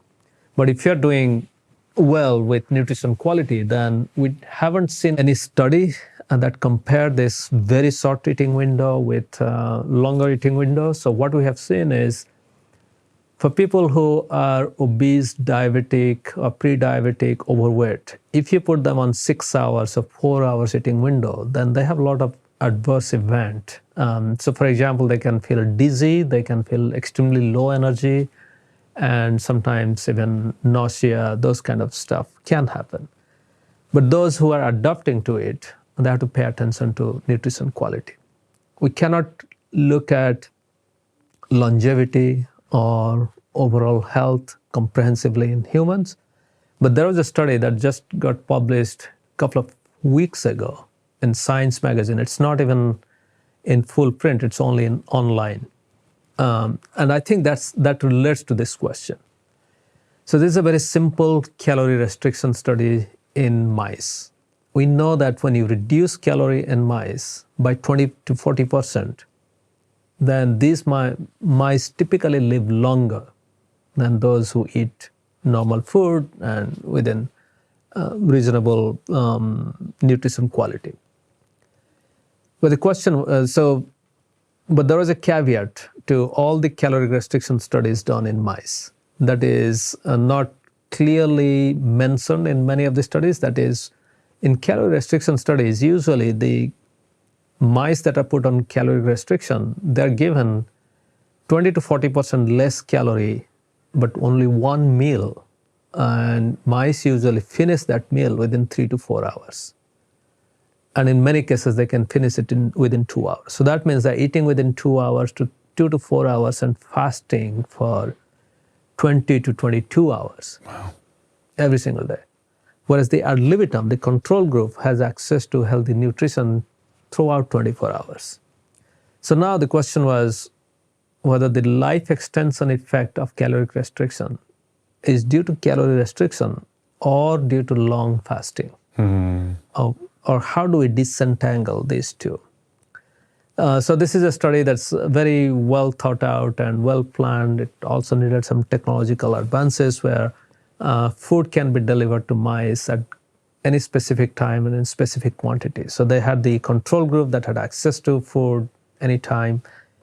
And then the caloric restriction group was divided into multiple groups. One group got only calorie restriction and no fasting. So that means the reduced calorie food was even split into very tiny pellets. And these mice got those tiny pellets in every 2 hours. So in a long eating window. So in every 2 hours they're eating something. They're not actually fasting much. Yeah. They're just reducing calorie, but no fasting.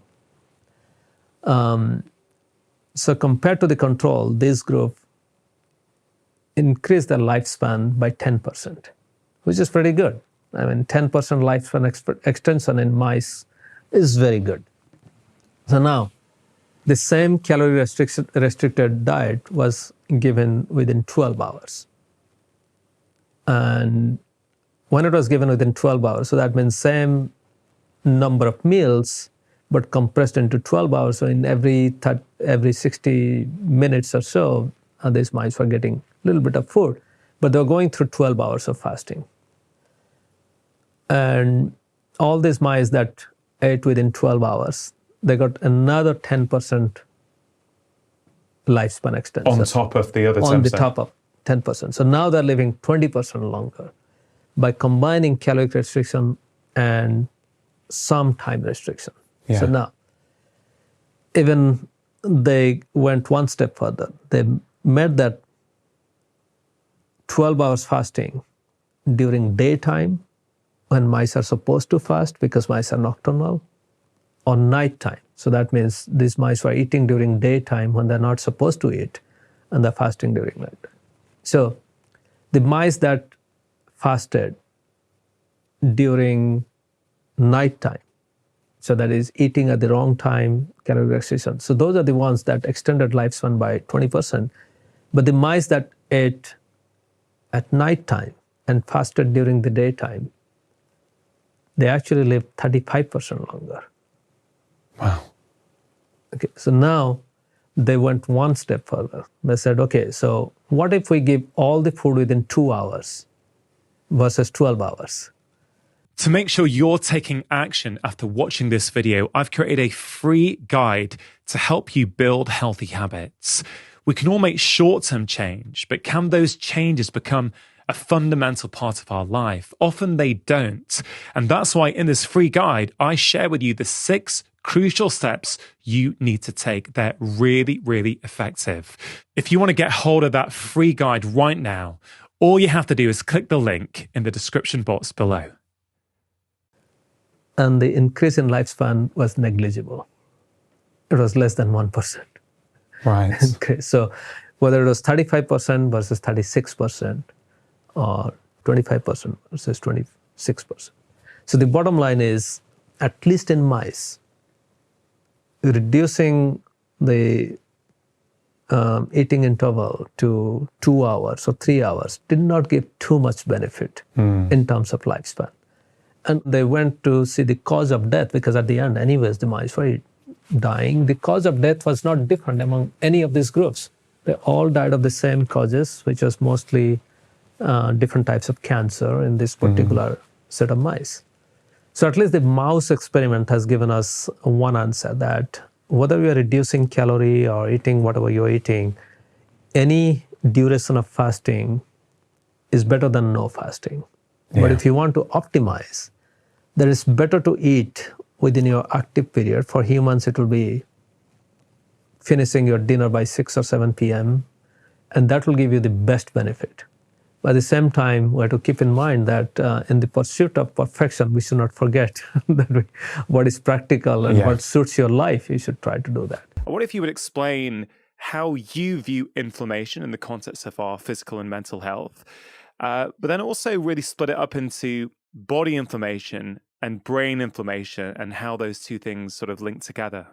For sure. Inflammation is a very important system. It's what protects us. It's what keeps us safe. Inflammation is really at the root of our immune system and how our body recognizes threats and injuries and then eliminates them. However, because there are a lot of things stimulating us, whether that's noise of the city, or air pollution, by the way, very, very strongly linked to your risk of depression, or whether it is a stressful or toxic work environment where you're always wired and revved up. There's a lot that is stressing us. And because of that, it's a little bit like, I make the analogy sometimes, it's like if you went in to take a test in school and the fire alarm went off. And instead of leaving, they said, yes, this test is important. You guys sit there, take your test. And you're taking the test, and then the sprinklers come on, and it's messing up your work. And the proctor of the exam says, sorry, it's a tough exam. Having too much inflammation is a little like that. You can probably still finish the exam, but your alarms are preventing you from really living your best because they're going off inappropriately. Inflammation is very tightly linked to our food, because the largest part of our kind of inflammatory or immune system is our gut. And so you think about food as really a set of signals and as a way to really fuel and nourish your immune and inflammatory system, and also to regulate it. There's also this concept that a lot of people have heard about now called the microbiome, or the idea of the microbiome. The reason we're hearing about these two ideas is they're very linked. The microbiome is the set of organisms, primarily bacteria, that live in your gut and mostly in your colon. And they're at the center of really helping regulate a lot about our body, but including our inflammatory response. Yeah. I mean, super helpful to, I think, explain that to people. I'm curious what you feel is really one of the best ways to explain inflammation, because you've heard so many people talk about it. And I really agree. It's one of those words that's easy to pass around. And I'm wondering how it sits with you in a way that makes sense and resonates with patients and people. Yeah, as I'm sure you would agree, the way we explain things often depends on who we're communicating with. as I'm sure you do, I change my communication style in clinic depending on who that patient is in front of me, their level of understanding, the sort of the energy I get from them, the sort of the prior interaction. It all plays into it. But I guess in a sort of public setting like this, how would I explain inflammation? Yeah, not dissimilar to you. Would say inflammation is a way that the body tries to protect itself. So, we all understand, everyone knows the feeling of when they've cut themselves and they cut their ankle and it's bleeding, and then the body needs inflammation to try and repair that ankle, right? Yeah, it reminds me, I remember once talking about anxiety and writing about it and really talking about how it's a superpower. And it's funny, as you're talking about, inflammation is a superpower. I mean, when you think that you can get cut or trip and sprain your ankle and the body, protects itself, then repairs itself while you're just, you're sitting on the couch, snacking. Exactly. We don't have to do anything, that our bodies are built to thrive, right? They will take care of that cut without us doing anything, which really is the miracle, I think, of the human body, and something we sometimes forget that in medicine, just how intrinsically powerful our bodies are. But that inflammation, I think, in the short term, to fix that cut, fantastic for your skin to repair and heal. I guess what we're talking about with when inflammation is linked to lots of these chronic diseases, including depression and anxiety, we're talking about that chronic inflammation, that sort of low-grade, unresolved inflammation. And I often describe it to patients as saying, look, it's almost as if your body is trying to protect itself from attack every day, but it's protecting itself from the attack of your daily lives, whether it's your diet, your lack of physical activity, the chronic stress, the air pollution, whatever it is, lack of vitamin D, all these things are the body's interpreting that as an insult in some way, and it's mounting its immune response through inflammation. Well, inflammation is one of those mechanisms to try and calm it down, but actually if it's happening day in, day out, that's when it can start to become problematic. Yeah, that's where, as you asked, and we should point out, talking about mental health, there is a real strong link and set of evidence now linking inflammation and chronic inflammation to depression and anxiety, and as well as brain fog. We really think those are symptoms increasingly people have kind of identified and complained, and also those are symptoms that often get explained in all kinds of incorrect ways and treated in all kinds of incorrect ways, both by conventional medicine and also by the wellness industry and supplement industry. So I think it's really important to talk about the reality of it. So the simple truth is, when you have inflammation, a lot of us, you've experienced this when you've had the flu or when you've been sick, you get a feeling of anhedonia, loss of pleasure, loss of engagement. You kind of retreat and isolate, and oftentimes our mood goes down. You just feel really sad and want to kind of curl up and rest. And that makes a lot of sense from your body's standpoint. They're kind of shutting things down, saying, hey, we need to heal and fight this bug. Anxiety comes on board where when we get ill, we get a little hypervigilant, meaning that we're looking around. We don't want to be messed with, right? We want to heal. And then there's a little brain fog where, as you think about it, as you're sick, you don't want to be having all your best ideas, super creative. You should run to do this, or, take care of those errands, or right, because there's a kind of almost intention of your body's alarm system shutting down some of that process and having a little bit of brain fog. So in real life, though, when we're having those symptoms, it's horrible. So there's some data, large meta-analyses looking at anyone who's been taking an antidepressant, if they're also on any anti-inflammatory agent. And I do want to note something a lot of people don't know, I didn't really know, is that SSRI antidepressants, which are the most common prescribed medication, they're often thought of as serotonin medications. They are, but they also help fight inflammation in a way that's really kind of interesting when you think about how they work. But back to this meta-analysis, individuals on antidepressants who were given any type of anti-inflammatory medication got twice as better if you are on anti-inflammatory medication with your antidepressant. And so just, to me, as a clinician treating depression and anxiety every day, it just brings that right into the clinical room. All right, how do you do that in a patient's life? Where's the inflammation coming from? How do you eliminate it? Can you? How do you measure that? So Yeah. that's, I think, how it relates.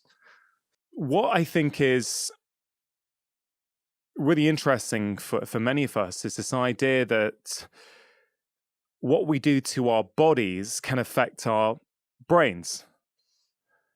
So this idea that if we can reduce inflammation in our body, that can also reduce inflammation in our brain, or certainly help symptoms in our brain. And you have mentioned the gut-brain axis before, but I guess I'd like to tease out how exactly food is impacting what's going on in here, because there is, I guess, structural components. Let's say you're having an omega-3 fat, and that's involved in the structure and many other things in the brain. But there's also this communication pathway where this is kind of sending signals as well. And I'd love to just unpick that a little bit, and also really understand, Drew, when you have got patients in front of you who presumably by the time they're referred to you as a specialist psychiatrist, they're presumably struggling in some way, in quite a significant way, with their health. Isn't that, by the way, totally effed up about the mental health care system all over the developed world? Like, you talk to me when it's like, well, got serious, so you had to go see a psychiatrist. That is such BS that needs to change, because, everyone used to see you once a year and be like, hey, and like, if they're not paying attention to their health, you say, hey, in some way you should pay attention to your health. I'm going to take your blood. Hey, look, here's some stuff that's doing well. Here's some things you need to work on. We don't do that in mental health. The only time you get to see a mental health, a psychiatrist, is if you have significant symptoms. And I just wanted to point that out to everyone. I think it's a really shift we all need to make, to think about mental health and mental fitness and our own mental fitness, and how do we prevent these conditions, and then if we have them, really use everything that we have to treat them. So sorry to just jump in there about that. And I also want to say, because I'm a psychiatrist, that thing you're saying, like the brain and the body being different, I don't think like that. I don't in any way separate my body from my brain. When we're talking about inflammation in the body, that's synonymous with me. There is no inflammation in the body without inflammation in the brain. I get it. Me too. I don't really think like that. It's more about, I think a lot of people I've spoken to really do see the body like that, or they've been conditioned to see the body like that. And therefore it's about trying to help people understand that actually, if your body's inflamed, your brain's inflamed. But what do you need to get certain buy-in with your patients? Like, do certain patients come in and you're trying to help them change their diet to help their mood, their happiness, their depression, their anxiety, whatever it is? Are some people skeptical? And if so, how do you overcome that? Well, I think everyone should be skeptical, because it's mental health. And I think because it's a subjective field, so many people have ideas and opinions and experiences of it. And so the first thing that I do is I'm a general psychiatrist. I take a good psychiatric history, and I treat the patients in front of me. I don't think about medications as really different than psychotherapy, as different than lifestyle. These are all really important tools to battle depression and anxiety. And I want to try and understand for each individual, how do those fit in? Some people come in and they're like, Zoloft worked for my brother. I need it. I want it now. Other people come in and that's an antidepressant, come in and they're really, they're against medications for whatever reasons. When it comes to food, I want to be curious what people think, what they've heard. I want to be clear about my intention, that, I have my own set of values and biases about how food can work and can't work when it comes to mental health. And so the first thing I do is try and check in and assess, where is someone around those ideas and where are they as an eater? And then in terms of buy-in, I try and have it be part of the ongoing conversation, where I'm both showing some enthusiasm about how nutrition impacts mental health. I'm trying not to be annoying. I find that doctors in general are really awful about food. We're really fear-based, right? Oh, don't eat that because you're going to get a heart attack. Don't do this, or whoa, and no salt. It's not loving or kind. And I've really done away with that. I think people who talk like that from a medical perspective really aren't doing any good for public health. I think fear mongering is just silliness. You can eat all kinds of different foods and have a reasonably healthy life. I really try and focus on the hopefulness of it. that if we think about depression and anxiety in modern terms, and in Eat to Beat Depression and Anxiety, I have a big graphic here, the new science of depression and anxiety. Like, let's just stop thinking about this as, mental health is basically suicide and SSRIs. Let's really start thinking about mental health robustly. We incorporate these different factors in how we approach patients. So with food, what you see oftentimes is, first of all, mental health affects it. We should be talking about it because, and we do talk a little bit about symptoms, right? Has depression affected your appetite? And a lot of patients say, yeah. And we say, oh, that means you have depression. It's like, right, but what does that mean for us as clinicians? It means that your patient isn't nourishing themselves in the most important period of recovery. They're trying to get better from depression and anxiety. So what do you do in that situation? Well, in nutritional psychiatry, and as we talk to and train clinicians, and we now have a really nice clinician community of nutritional psychiatrists, we think about all of the ways that you get more nutrients into a brain in different ways. Like, if you don't have an appetite, soups and smoothies are really great for you. Nuts, handful of nuts is a great handful of nutrition, right? There's all kinds of ways to help accommodate where someone is in terms of their illness with nutrition, and to incorporate that into treatment. I think one of the things I've always loved when I've heard you speak or seen you on Instagram is there's a real open-mindedness, there's a real humbleness. I imagine your patients really, really enjoy their interactions with you. I would imagine from the sort of the tone with which you speak, and I've seen you speak. What I'm really curious about is you obviously have a very personalized approach to each of your patients. Everyone has a different set of life experiences, family background, genetics, desires, needs. Yet you've also written this quite a fantastic book, Eat to Beat Depression and Anxiety. And I'm asking this because this is something I've struggled with in my publishing career. Is I believe in personalized medicine, but then you're trying to write a book that's going to help masses of people. I know how I've tried to do it, and I'm interested to, how was that for you? Was that a struggle? Was that something you had to think a lot about? Because it's a great book, it's helping a lot of people, but how do you deliver that personalized approach in a book that's written for everyone? I hope in this book, Eat to Beat Depression and Anxiety, chapter 6, Eat or Heal Thyself, it does a good job of helping people see how I approach food. This isn't a diet book. This isn't a gimmick. This is really trying to ask you as a reader, as an eater, to take a step back. There's been so much chatter, misinformation, so much removal that people have had from their culture of origin when it comes to their nutrition. Our sense of taste and sense of what's healthy for us has really been abdicated by a mix of big food and big science. In terms of food, nutritional psychiatry and the evolution of those ideas, as I worked specifically with Laura LaChance, who's a colleague who came up to me at a conference and said, I want to do some work together. And we started trying to create a manual of nutritional psychiatry of sort of how do clinicians do this. We created the antidepressant food scale. And we just really asked a simple question. All right, with all this nutritional information, what nutrients matter for depression? And we found there were 12 that had significant levels of scientific evidence that they could help prevent depression and help treat depression. Things like zinc and magnesium and B12 and omega-3 fats and folate and iron. And then we said, what foods on planet Earth, just natural whole foods, have the most of these 12 nutrients per calorie? Really simple question.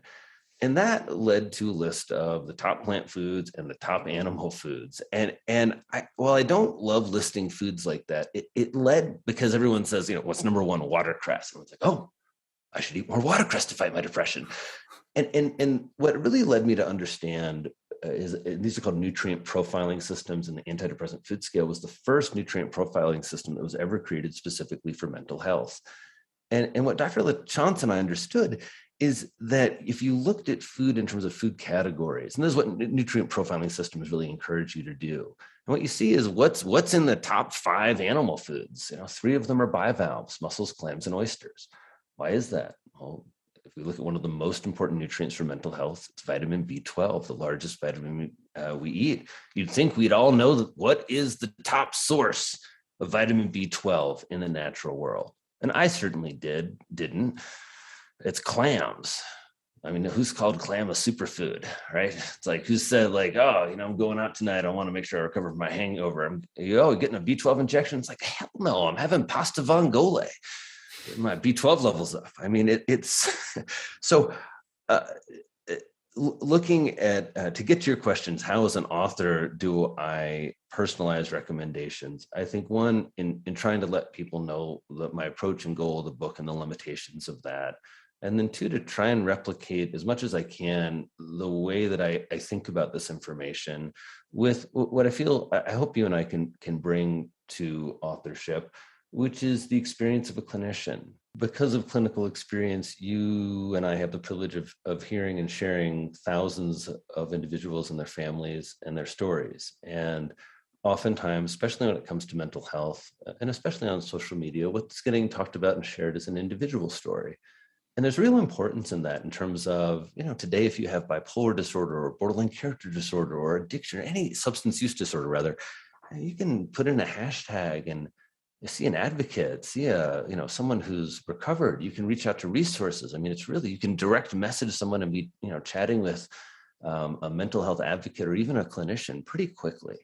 So I think that's wonderful. And at the same time, though, what you're talking about is that when you see the aggregate of many, many stories, it does create, I think, a humility of understanding the importance of our commitment to patient autonomy, our commitment to health, and then the many ways that humans define that. It's really, I think sometimes early in my career, I sound a little almost anti-vegan, and I really shifted one as I was employing a number of vegans, but also as I began to really think about freedom and choice. And again, where I wanted to be in the conversation, which is helping people, no matter what they're deciding to eat, feed their mental health and take care of their mental health and prioritize that. And that should really be the top tier of our goal, because that's the best. That's why we separate the brain and the body, or people traditionally do. It's just the brain's the best part. That's all of it. That's the whole game, right? There's there's a lot of other organs you can replace. I always kind of joke sometimes. I say, when you go to like the home improvement store, there's a lot of body parts you could buy, right? You can buy like your kidneys, like filters. You can buy like pumps, like your heart. It's like consciousness, hopes, dreams, generator. Art. There's none of that anywhere except the human brain. So. Yeah, I think you've done a great job in the book, actually. I think one of the things I really liked, actually, is this focus on dietary patterns. I think you're a fan of the traditional dietary pattern rather than labeling it around a particular country necessarily. I mean, we can maybe expand on that, but also you do focus in on these 12 nutrients that can help us all build healthier, more vibrant brains. So, that I really like, the interplay between the specific nutrients, but also the dietary pattern. So I wonder whether we could spend a bit of time on what some of those nutrients are, and then you can talk about how they fit into certain patterns. Yeah, I remember the dietary pattern, I think, is a really brilliant shift that researchers made. And you've had Felice Jacka on. She's really one of the founders of this field. I mean, she's done some of the best research and led, I think, really our movement. Felice, Dr. Jacka, had actually the first real nutritional psychiatry paper ever published in the American Journal of Psychiatry, what we call the Green Journal, really kind of one of the top journals in mental health. And it was actually her PhD dissertation. I think a real inspiration for anybody out there who's in graduate school or thinking about a career. Dr. Jacka shifted careers, became an epidemiologist, got her PhD. Her dissertation gets published in the American Journal of Psychiatry, a paper based on it, which was a correlational study showing that dietary patterns, so it's not about just B12 or this or that, but a dietary pattern. So the pattern of all the foods you eat, a traditional dietary pattern. So those are, foods everybody's going to recognize, where everyone's heard that phrase, foods like grandma ate, right? So potatoes, tomatoes, okra, salmon, beef, right? Stuff that is real food, compared to a modern or a Western dietary pattern. And a traditional dietary pattern was correlated with a significant decrease in depression and anxiety. So it's just a correlational study, but really fascinating. And I like this shift because it allows us to eat pizza and chocolate cake and have the occasional beer and not freak out. because we have a dietary pattern that's consisting as a foundation on really what are called nutrient dense foods. Again, those foods on the antidepressant food scale, like, leafy greens, you're always going to have a lot of nutrition, not a lot of calories. And that's what we look for in nutritional psychiatry. And then in terms of individual nutrients in the book, I really try and break it down with these illustrations, because one, I found it was a lot to keep in my own head, like, what's the top source of vitamin B9? Like, and I just liked having a set of foods. And from that, your question earlier, how do you sum it up? I found that iterative process of writing with and working with my editorial team really helpful. Of like, look, we talk about the thinking and the power players, but if somebody's just getting started, what's a food they can pick up in the grocery store today? And that really inspired me to get very specific. And so in this book, we have a list of the power players, and the power players really represent each food category. So red peppers are on there because they're one of my son's favorites, but they're also really, really high in vitamin C. They're easy to add into any dish. I find they're easy to snack on. They're easy to dip in hummus. They're easy to throw in your frittata. They're easy to throw in right there, and they last forever in the fridge. So that's one of those foods that for me is power player. And in nutritional psychiatry and eating for mental health, there's some other usual suspects, wild salmon, but really, as a clinician, I find, all right, the real challenge is anchovies and sardines. Those were a challenge for me. I'm like an Indiana farm boy. As a clinician or as a parent or both? Well, I think first they were challenges in eater, where all that omega-3 data came out, and I'm like a low-fat vegetarian who like turns up my nose at fish. And I was a little bit of a picky eater. I may have had some weird, like I didn't like pie until I was like 12. I thought it was very strange. So, but fish was really hard for me. I didn't eat any fish until I ate a little piece of sushi every now and then, but no, like any cooked fish, nothing, any bivalves, oysters, I had no idea. And then the data compelled me to get a little more curious. My wife and I were living in New York, and kind of like had this realization, you don't realize, New York's great in all kinds of ways. It's also an island in the sea, and there's all kinds of amazing seafood. And started meeting a lot of people in the restaurant industry and having a lot of friends who were young chefs, and just sort of introduced me to simple ways to prepare fish. And I started developing my palate. One of the things I really encourage people to think about in the book, just like the way to think about your mental health and evolution, to think about your palate and evolution. And there are a lot of foods that I think we've lost. A lot of us have lost the tradition of seafoods or nutrient dense foods, or how leafy greens are used. A lot of us don't have that knowledge of how to prepare and cook foods at home in very simple ways. They're very easy and economical, but that support our health. And so the hope is to translate those nutrients, get people excited about these nutrients and what they do in our brain, but really translate them into foods, and then help people get those into our lives. That's what our newest program in our clinic. We have a virtual cooking school, the Mental Fitness Kitchen. And it's been so much fun. Anybody is welcome to join our classes, where we're really trying as a clinic to help people actualize this, that if you need coaching around how to take care of your brain with nutrition and integrate these foods, if you need to learn some new recipes, if you need some community support, that we really want to, as a clinic, try and replicate some of the data. There's a great study, the Healthy Med trial. And I don't know, I just feel like geeking out on science with you for a minute. So let's just talk about the randomized trials. But it's like, all right, so there's all this correlational data, but like you and I know, like correlational data is great, but it's not going to convince anybody. I'm at Columbia Psychiatry. It's a great department, but I wouldn't say it's conservative, but it is historical in the sense that it's seen a lot of things come and go. And it's not going to be impressed by correlational studies. It wants, the serious clinicians, policymakers, they need to see randomized trials. So now there have been 5 trials of food specifically used to treat people with clinical depression. The first was by Felice Jacka. It was a SMILES trial. Felice has been on the show. She talked about the SMILES trial. The SMILES trial is incredible. What it does is it goes into a mental health setting, about 67 patients. The majority of them are already taking an antidepressant or in some type of psychotherapy. So kind of like a clinic like our clinic. And they give people 7 individual therapy sessions around dietary change by a nutritionist. Over 12 weeks, what they see is a third of individuals go into full remission from their depression. If this were a medication, it would be a multi-billion-dollar blockbuster drug. It's all we would be hearing about. So food does this. That's one trial. That's let's just that was, I mean, I love the SMILES trial. I think it was a landmark trial when it got published. And let's just repeat what you just said at the end there. A third of the patients went into full remission. 32.3% go into full clinical remission. And that is incredible. Absolutely incredible. In this trials, remission is a very important idea. And I think that let's sort of tease that out, because there's response like, oh, like, how are you feeling? Like, oh, you know, those avocados, that weird stuff Ramsey gave me, those brain food smoothies, like, I'm feeling a little more energy. Like, I'm not crying. Like, I'm feeling a little better, but that's just response. Remission is actually, you don't have depression anymore. And so it does feel like an important thing to note that people go into full remission. And let's talk, how do they do that?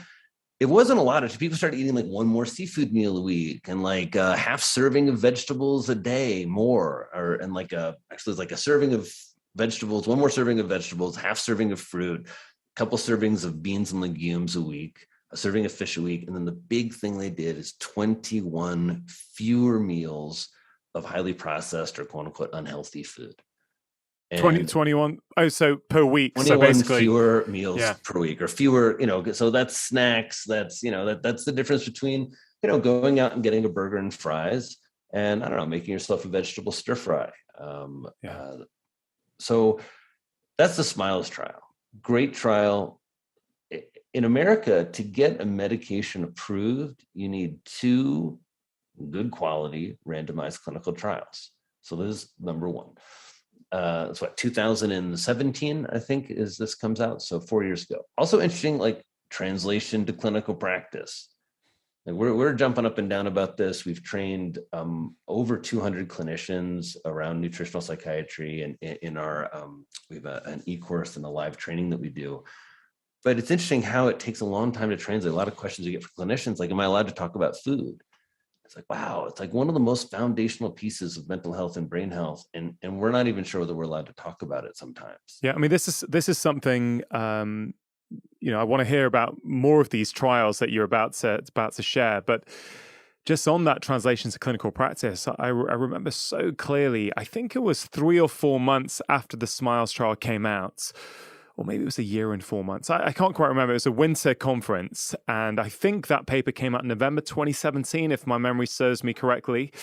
And I was speaking at this Royal College of GP event. It was where we were teaching doctors. And there must have been, I don't know, a couple of hundred people, a couple of hundred doctors in the room. And at the start, I asked them, how many of you talk about food or ask your patients who are coming in with depression about food? And this wasn't sort of measured in any way, but just from the show of hands, it was about 5% of the room. Then I presented the SMILES trial, a few other papers, including your 2015 editorial in The Lancet Psychiatry, which I think you co-edited, about how you want to see nutrition becoming as important to psychiatry as it is in cardiology, gastroenterology, endocrinology. I presented that paper, that editorial many, many times, actually. And it was interesting. Maybe 25 minutes I spent on this. And then I asked them, how many of you are now going to start having a conversation about food with your patients who are struggling with depression? And pretty much everyone's hand went up. So it's really interesting, isn't it? How, there is this good data out there, yet it really isn't, I don't think, translating, or certainly it hasn't converted to mainstream medical practice yet. Well, it's really hard, because it is hard. Frame mainstream medicine as we take care of disease, and we have a community standard of how to do that. And if you're going to deviate from that community standard, you're putting yourself in some medical legal risk. If I have bad outcomes, someone comes to me and there's a bad outcome, and they say, well, how is he treating you? So, oh, he prescribes a Mediterranean diet. And we were like talking a lot. That's not complete robust treatment, maybe, in some people's eyes, or evidence-based enough. And then there's the question of how. That's why we developed our clinical training. Because I sat for years where, I'd write little 3x5 card, like little papers of like, I'd hand them to patients, like lentils, okra, it's like, these are some foods to try this week based on a conversation, or, and that we'd had about their preferences. But, how do you do it? And how do you incorporate it, where, look, people have a lot to talk about in terms of mental health. And one of my concerns is, people have maybe forgotten I'm a psychiatrist, and I think all I do is like talk about food. Like, hey, I don't want to talk about your mom or your dad or your development or your trauma. And that's all I want to talk about. I mean, and so how do you responsibly, though, drop a little intervention or a little evaluation first that's efficient? How do you walk through the day of an eater? How do you frame this? And so we really worked hard in our practice with Samantha Elkrief, who's really been my co-conspirator, collaborator in terms of developing our clinical team. And she's essentially a early fan of yours. And besides seeing you early in that video, really kind of shared with me some of your progress and got us really tuned into everything you're doing a couple of years ago. And so she and I have really put together all of the data to help support that, because clinicians need to make evidence-based interventions only, in my opinion, when it comes to food, or as best that we can. Some things we don't have evidence for. But where is the evidence on some of these conditions? It's quite robust for depression, not as robust for anxiety, but there's certainly some data. And then what do you do? How do you assess somebody, and then how do you activate changes? You said you're a great example. In a talk, you don't just say, hey, here's all this data. Hope you guys are compelled. You put people on the line. Come on, put the hands up in the air, everybody. Do you ask about this or not? No. Here's all the data that's come out. And then you say, are you going to ask about this? And you're making people, the next time someone's with a new patient, they're feeling a little pressure from you to be evidence-based. And I think that's exciting. Patients aren't interested in being evidence-based. Patients are interested, I think, in getting better and also doing things that matter. And I think what's exciting is, for me, a lot of times with mental health, we're trying to take something away from a patient in a certain way, right? A bad habit or a defense or a toxic relationship or a substance. What I liked about food is, one, patients were already doing it. Right? You're already eating 3-4 times a day. And so it was like, it's a much easier pivot. You're already in the grocery store. If I can help you look right instead of look left, wow, I can make a massive outcome in your health. And your mental health, particularly. Yeah, let's talk about the evidence base for a minute, because I think there's an interesting follow-up for me in my head, which is, I've heard you talk about before how we can learn a lot about brain cells and brain function from its structure, right? So we can, you can expand upon that for sure.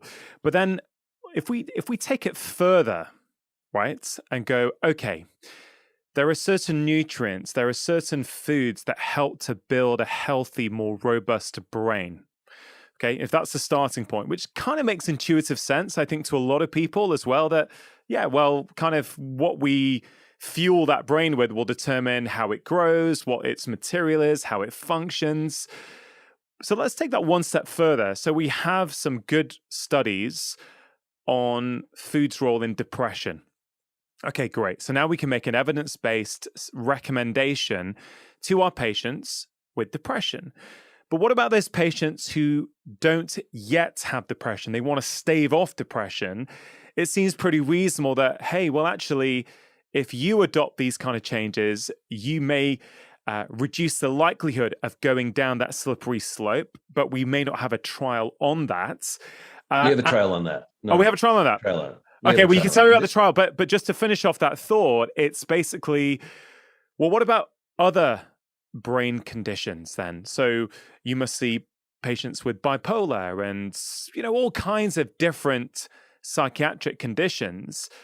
And I don't know if we have trials on those specific conditions yet, but would it not stand to reason that, well, look, there's no harm really improving your diet, and improving our diet's going to help our brain function better. You see what I'm getting at? It's kind of like evidence is important, but we also need a bit of common sense as well at how we expand that to other things.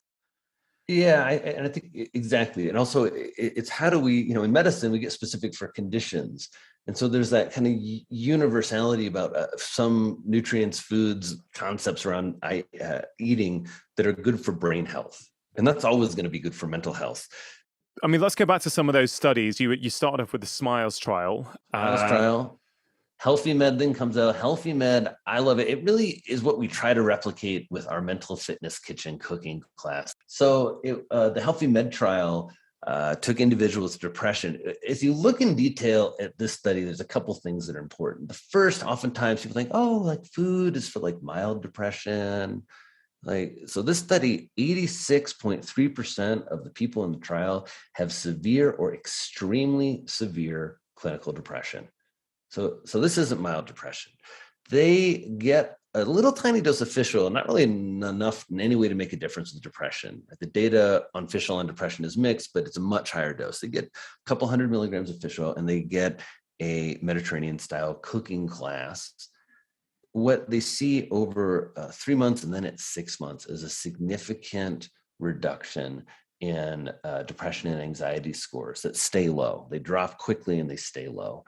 And individuals are no longer severely depressed. And so, again, in terms of risk mitigation, what was striking about this trial is antidepressants take a month to work. A lot of these individuals were already on medicines. They, again, had a resistant depression that wasn't working. They get given a nutritional intervention and encouragement to eat better. And I think it's a 45% reduction in their formal anxiety rating scales and about the same for their depression rating scales. So that's the Healthy Med trial. And that's in some ways what we're trying to do with our cooking class is really, once a month, give people a feeling of cooking together, of, kind of sharing the spirit of really trying to care for our mental health in an active way with our nutrition.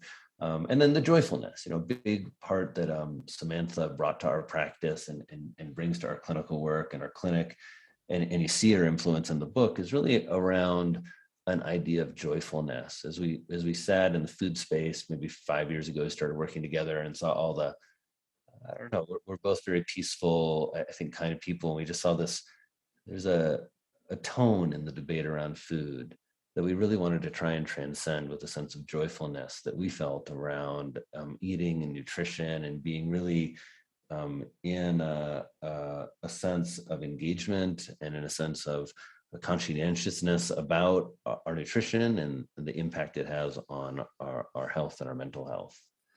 You mentioned there was another trial which is showing that changing the food that we eat or certain dietary patterns can help reduce the likelihood of developing depression in the future. That sounded interesting. Yeah, you're not. That's so I think the best trial on that is back to a prospective correlational trial, which was an epidemiological study of 10,000. I think it's like 930 some odd university students in Spain.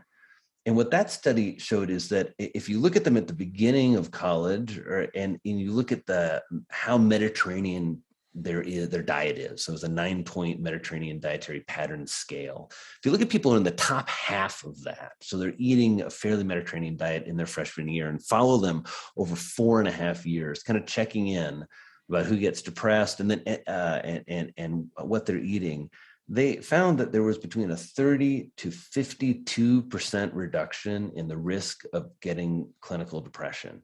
And they ran this, it was a really interesting study. They did a number of different models. For example, they looked at anybody who got an antidepressant in the first 2 years of the trial and just took them out of the data set to really try and see, we're really looking for people over the span of their college career eating a poor dietary pattern versus a Mediterranean dietary pattern.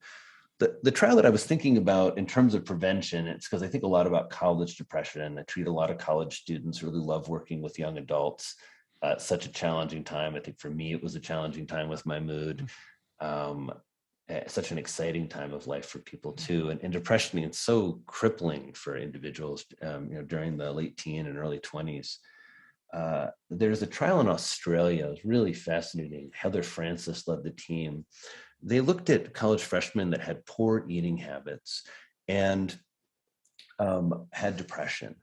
And they did a very simple intervention. This is, I sort of joke with clinicians, like if this can work, boy, we've got to be able to be effective. This was just a 13-minute video and then a 5-minute phone call a week later. And then a second week, 1 week later, so 2 weeks after the video, another 5-minute phone call. And the 5-minute phone was like, hey, Ron, how are you?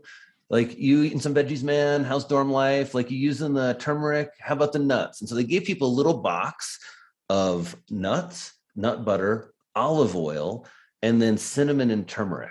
So they send these into the college dorm, and with like a lot of encouragement in the video, like you can improve your mental health with food, eat more vegetables, eat more plants.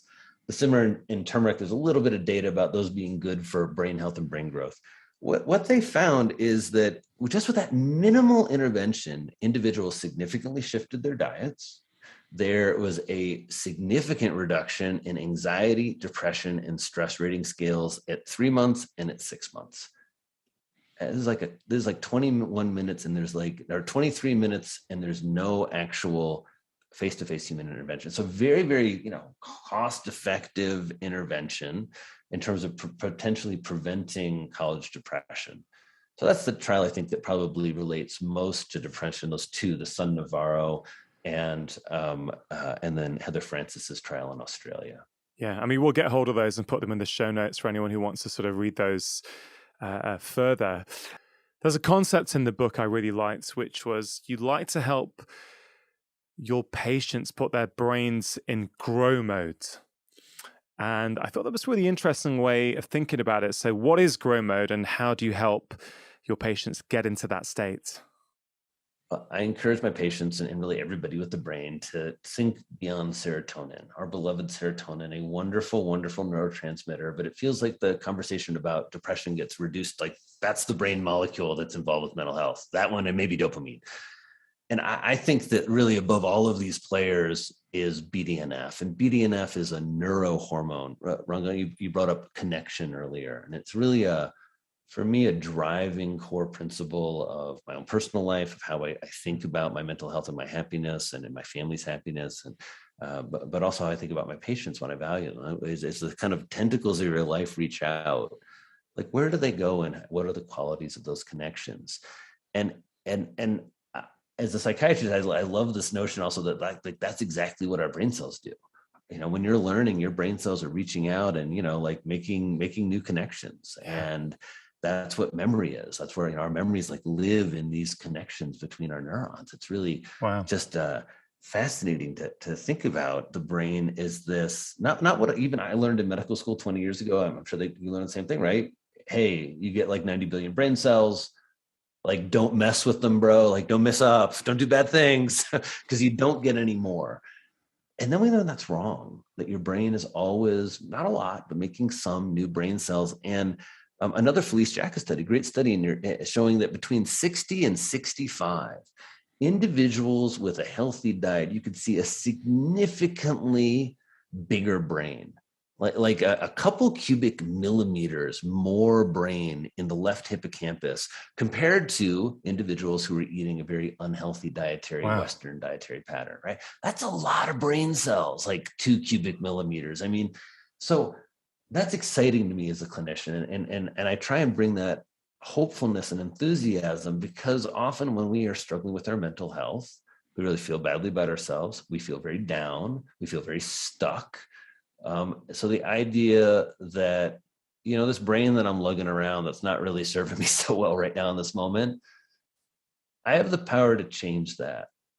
And those things that I know help me feel better: exercising, sleeping well, eating well, connecting with loved ones, and playing. I was feeling nervous for that. I like playing a little instrument, playing a little music. All those things support my brain making more connections in a very intentional way. And so I love the idea of neuroplasticity. It's really the most powerful way that food and lifestyle medicine can work for us, like literally giving us more brain resilience, more brain repair, and more brain power. That's what BDNF does. Yeah, it reminds me of just a few hours ago, I was having my morning coffee in the living room and I was reading your book. I was trying to prepare for the conversation today. And my daughter came down and I was on the page with BDNF on it. And so these illustrations in the book are fantastic. So let's see if I've got this right. But she came in, said, "Daddy, what are you doing?" I said, "I'm reading this book. I'm talking to a guy called Drew later." She goes, "Oh, okay, what's Drew about?" I said, "Oh, well, he helps people improve how they feel through many ways. But one of the things he does is help people choose better foods." He goes, "Oh, cool." And so she came and had a look. She's only 8. And so she read out brain-derived, she couldn't quite make out neurotrophic. So I helped her out with that, brain-derived neurotrophic factor. But these illustrations are great because there were 4 foods that you'd listed in this, gorgeous graphic. And we went through, so, "Hey, darling, how many of these are you having?" So there was, I think, nuts, there was wild-type seafoods, There was berries. And there was dark chocolate. I think I remember that right because of these graphics, and she did as well. So then when my son came down later, we ticked off how many he does as well. So I want to say thank you because I love chatting to my kids about all this stuff because, I hope that by sort of feeding them this information at a young age, hopefully this will just sort of seep into their subconscious minds as they get older. So all of us now in the family know the 4 foods that, according to Dr. Drew Ramsey and the research, of course, help us increase levels of BDNF. So thank you for that. I put in, and the best data behind that is the nut data. It's a really interesting part of that. I think it's the Sun Navarro data set.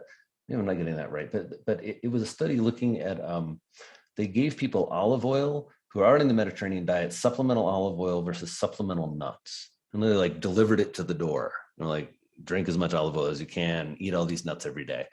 And in terms of BDNF levels, what they found, and BDNF is not a perfect biomarker for mental health. I don't want everyone to think you should run out and get your BDNF levels measured, but just as a disclaimer. But they found is there was a protection. Something like 78% fewer people had who ate the nuts had severely low levels of BDNF. And so there's something there, and that's really one of the only studies that's shown a real specific correlation. It's one of the reasons, again, when I hear patients are snacking and they're hungry in the afternoon, or they're a little noshy and they need something, a quick handful of nuts, or I'll mix some, nuts and dark chocolate chips, and you've got a nice mix to keep you going that probably is good for your brain health. What is your view on things like supplements and probiotics? Certainly there are some supplements I think are important, like vitamin D. Is the data great around vitamin D and depression? No, it's horrible. There's no good data that vitamin D prevents winter depression. Do I still think giving a little vitamin D in winter is helpful for my patients? I do. Omega-3 fats, if you don't eat fish at all, and you're willing to take an omega-3 fat supplement or liquid, and you want a more naturalistic approach, try treating depression or anxiety, I certainly will use fish oil supplements in that scenario. There are a few other couple natural antidepressants like St. John's wort that have some good data on them. So at the same time, what I often see is that people are using supplements to avoid mental health treatment, or to kind of supplement or augment mental health treatment or replace it. And that always concerns me because it means you're working on your mental health alone. And I think it's always best to work on our mental health in partnership, whether that's with somebody you love or a friend or a counselor or a therapist or a psychiatrist. But because a lot of times I find people are taking things without effect. And that's medications, right? They've been on this or that medication forever and they've still been chronically depressed, or they've been taking the supplement forever and they're still not feeling well. In terms of the gut, I think probiotics are a good example. There's very little data that there's a specific intervention in terms of probiotics that help with mental health. There's some data certainly that some strains of bacteria in our gut help us improve our cognition and help decrease anxiety, and that people who get depressed have different organisms living in their gut than people who don't. We know that right now. So how do you get a kind of better mix of bacteria in the gut? I think you do it the way that humans always have done it. And that's we ferment stuff and then we eat it, and then we eat a lot of plants. And that's really, if you look at how did traditional diets kind of line up and how are they different from the Western diet, they include more plants, they include more olive oil or some type of natural oil. They don't have processed foods, and they often have a lot more seafood, but they almost always have fermented foods. That's a traditional Japanese diet or an Indian diet, right? There's all these ferments that happen, and that's what we seed the gut with in terms of these healthy bacteria. I just think, and I like prescribing food better than supplements. I just trust it. Yeah. It's a tricky one, I think, because, I also adopt a food first approach. I do think supplements have a role for certain people at certain times, for sure. And then, again, just sharing what I've found with certain patients, I've got some patients with anxiety that come to mind who will tell me that there's a particular liquid probiotic that they take that when they're taking it, they really feel that their symptoms completely change, that they don't feel anxious anymore. And then when they stop, they come back. And, that is not a clinical trial. But on that one-on-one individual basis, it makes you think. So, well, we know there's a gut-brain axis. We know certain trials have shown that different compositions of gut bacteria impact what is going on in the brain. And then, so I just think, well, could it be that in some of these trials, we've got people with vastly different microbiomes? And so... Yeah, I mean, I think you just say it accurately. In our clinical trials, we've never paid attention to the microbiome or inflammatory markers. So we're hoping that randomization works to really just separate out and make the populations equal. But it is kind of a curious thing. And I think increasingly we're seeing in the data, right? Here's a trial. And one of the other things we looked at, there's a great trial on bipolar disorder, and it's a probiotic trial. So it was a trial at Johns Hopkins. They looked at 80 individuals who were admitted for mania. So they have bipolar 1 disorder. They've been hospitalized. They get treatment as usual, usually lithium, Depakote, or an atypical antipsychotic, so their medication. And then half of them got a placebo, half of them got a probiotic. And they measured something called an inflammatory index. This is not used a lot, but it's looking at how sort of the amount of I think it was antibodies to certain things, certain viruses that kind of give a sense of how much inflammation somebody has. What they found is individuals who had a high inflammatory index who got the probiotic, there's a 90% reduction in the rehospitalization rate over 6 months compared to the placebo. We don't see effects that big usually in medicine. So the idea there is that part of a manic episode potentially is related to a kind of inflammatory dysregulation or storm somehow that is somewhat regulated or influenced by the microbiome. So that's really exciting research. And I think in terms of your patient, what I get excited about in those stories is, regardless of kind of the evidence, what you have there is somebody who's noticing something really empowering, something really good for patients with mental health concerns. There's this symptom I have, and I got this tool that works. Boy, I love supporting that. And I love trying to also then extend that. Wow. So what else can we do to improve your microbiome? So you got the probiotic, right? Which I'm sure you did, which you started thinking about, are there prebiotic foods, right? Are there things that are hurting your microbiome? Is eating for better mental health expensive, or does everyone have access to it? No, I think if you start eating for mental health, you're going to save money. And according to the research, that's true. The SMILES study, individuals saved, I think it was $140 a month. It's around $1,000 a year, if I remember correctly, was estimated in terms of their savings as they began to eat a more Mediterranean style diet. The key to eating for better brain health, again, is to really take a step back and think about the myths that exist around food, that it's complicated, that it takes a lot of time, that it's way too expensive. One of the power players on the book is red beans. Now you can buy those dried, soak them. I mean, you get $2-3 a pound in the UK, a couple pounds, I would guess, for a kilogram. So, there's certainly cost is a factor. We have a resource coming out on our website, for Brain Food on a Budget, where we break down all of some of the best foods. And then I think it's that challenge. Like, I really like wild salmon. Wild salmon can be like between $10 and $20 a pound, unless you buy it canned. And if you buy it canned, boy, it's cooked right after it's pulled out of the ocean. It's in there. It's super fresh. You make it into salmon salad. You make it into salmon burgers. Great value. That wasn't something that I ever really did until I got into this work. Or a can of sardines or anchovies. So, and then I always think, look, of the things we have to spend money on, I want to invest in my brain health, and I want to invest in my family's brain health to the best of my ability. And I think working on that, not with like extreme and harsh constraints and lots of guilt and shame, not any of that, but working on that with a sense of, again, joyfulness. Yeah. How can I engage my family in a loving way with food? How can we cook together? How can I, based on maybe a limited palate of one of my family members, still get a lot of brain nutrition in there? Yeah. And to really, I'm a parent. I know sometimes food is a burden, and you're like, oh my gosh, I can't cook another meal and do another dish. but I try to get back to that reset as much as possible. Yeah. We should cover the environment at some point in this conversation, because I know that all this talk of fish, for a lot of people, they get very upset because they're very keen to try and help the environment, the climate, and they don't like people promoting fish, or I feel we should at least have that conversation. There should be environmental concerns about what we eat. I think the environmental debate has really been framed in a way that revolves around some misinformation. Yeah.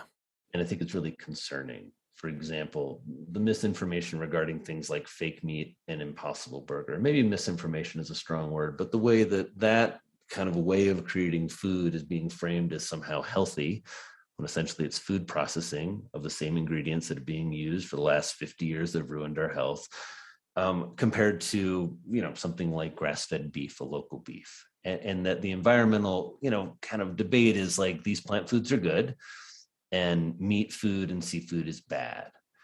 And I think that's really overly reductionistic. I think it leaves out, for example, some of my clear experiences, like, where's your organic kale come from, folks? So it's all grown in manure from dairy cows, or most of it is. Just they scoop it up in the conventional dairies and they ferment it, or they get it really hot to kill all the chemicals and reduce everything down, and they spread it on the field, and that's where organic kale comes from. And there's somehow that organic kale is like revered and pulled out separate from the system that supports its growth, which largely revolves around manure. Because if you're not using manure on your fields, then you're just using chemical fertilizers, which usually the same people who are the same kind of, let's say, groups or movements that are really supporting plant foods and not eating animal foods, I don't think have spent a lot of time growing food.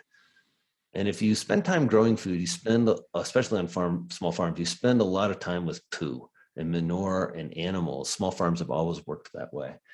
I think that the concerns about the way the meat system exists are 100% valid, right?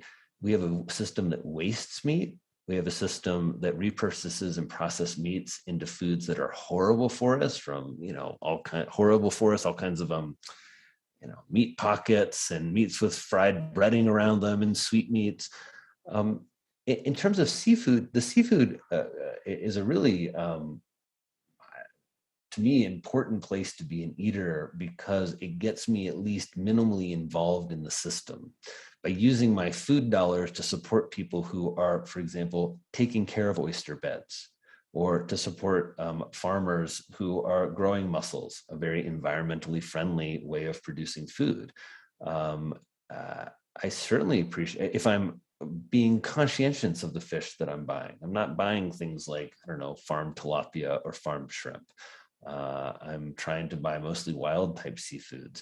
I'm trying to buy small fish and encouraging people to buy small fish, more anchovies and sardines, less tuna, less wild salmon. So those are all ways I think that we can work to improve our impact. I also think there's lots of other new concerns that we don't have many answers to, but I'm going to go down with the fish. It's kind of what I've decided. If we're going to destroy their environment and fill them up with plastic, I don't know. I'm just going to suffer the same fate as they do.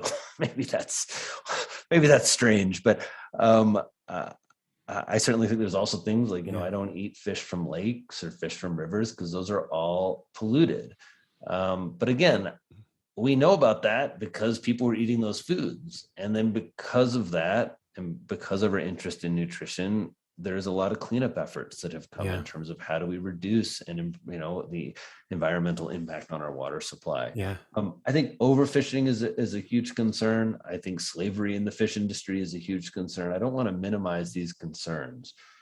But for me personally, as an eater, and then I guess for me as a nutritional psychiatrist looking at the data, and then also somebody interested in brain health and brain development, there's a great book on human brain evolution by Brett Stetka.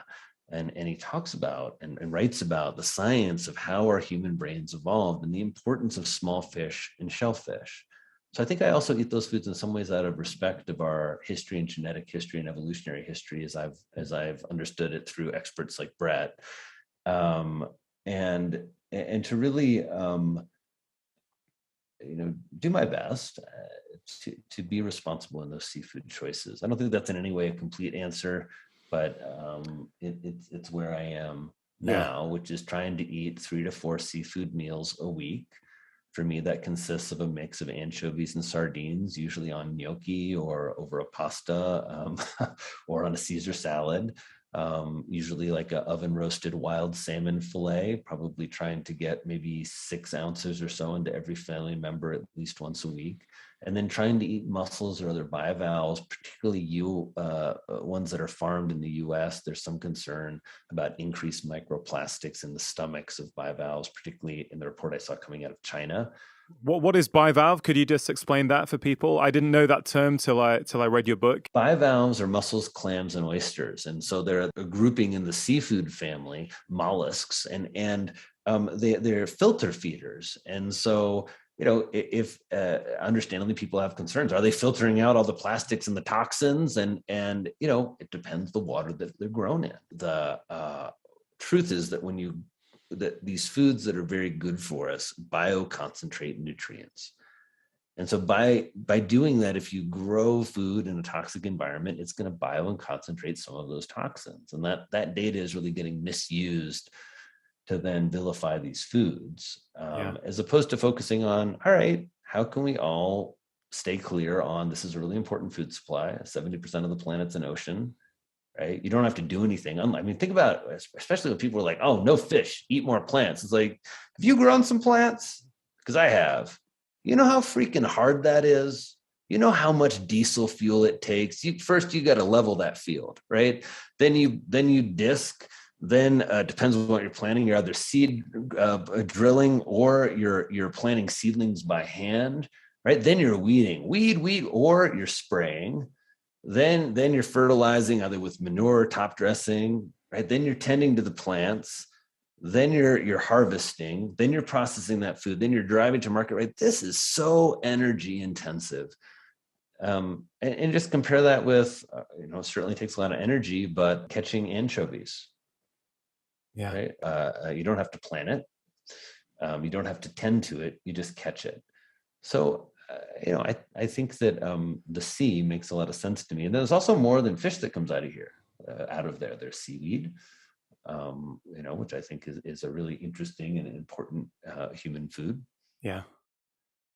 What you're speaking to is that lack of connection, that lack of connection to the food supply. And you're someone who has literally spent a lot of time growing food. So you understand what it takes to grow different types of food. Whereas I think many of us are trying to enter the environmental debate from a theoretical position, from sitting on the fence, looking down, going, oh, this is what we need to do. Whereas I guess it's probably the farmers who know best how we can actually, improve the food supply in a much more environmentally friendly way.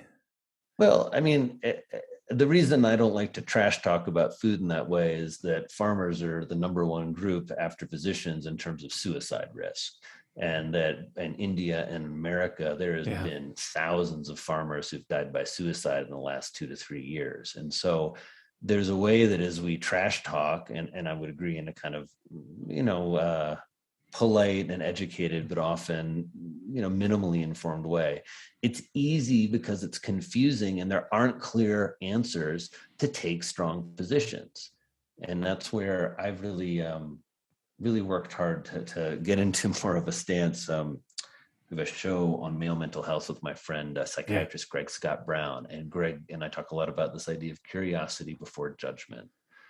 I really want to be curious and not make a judgment of things, and realize that some of this stuff is too big for me to have a full comprehensive understanding of. And I'm going to do the best that I can given my limitations and the possibilities in front of me.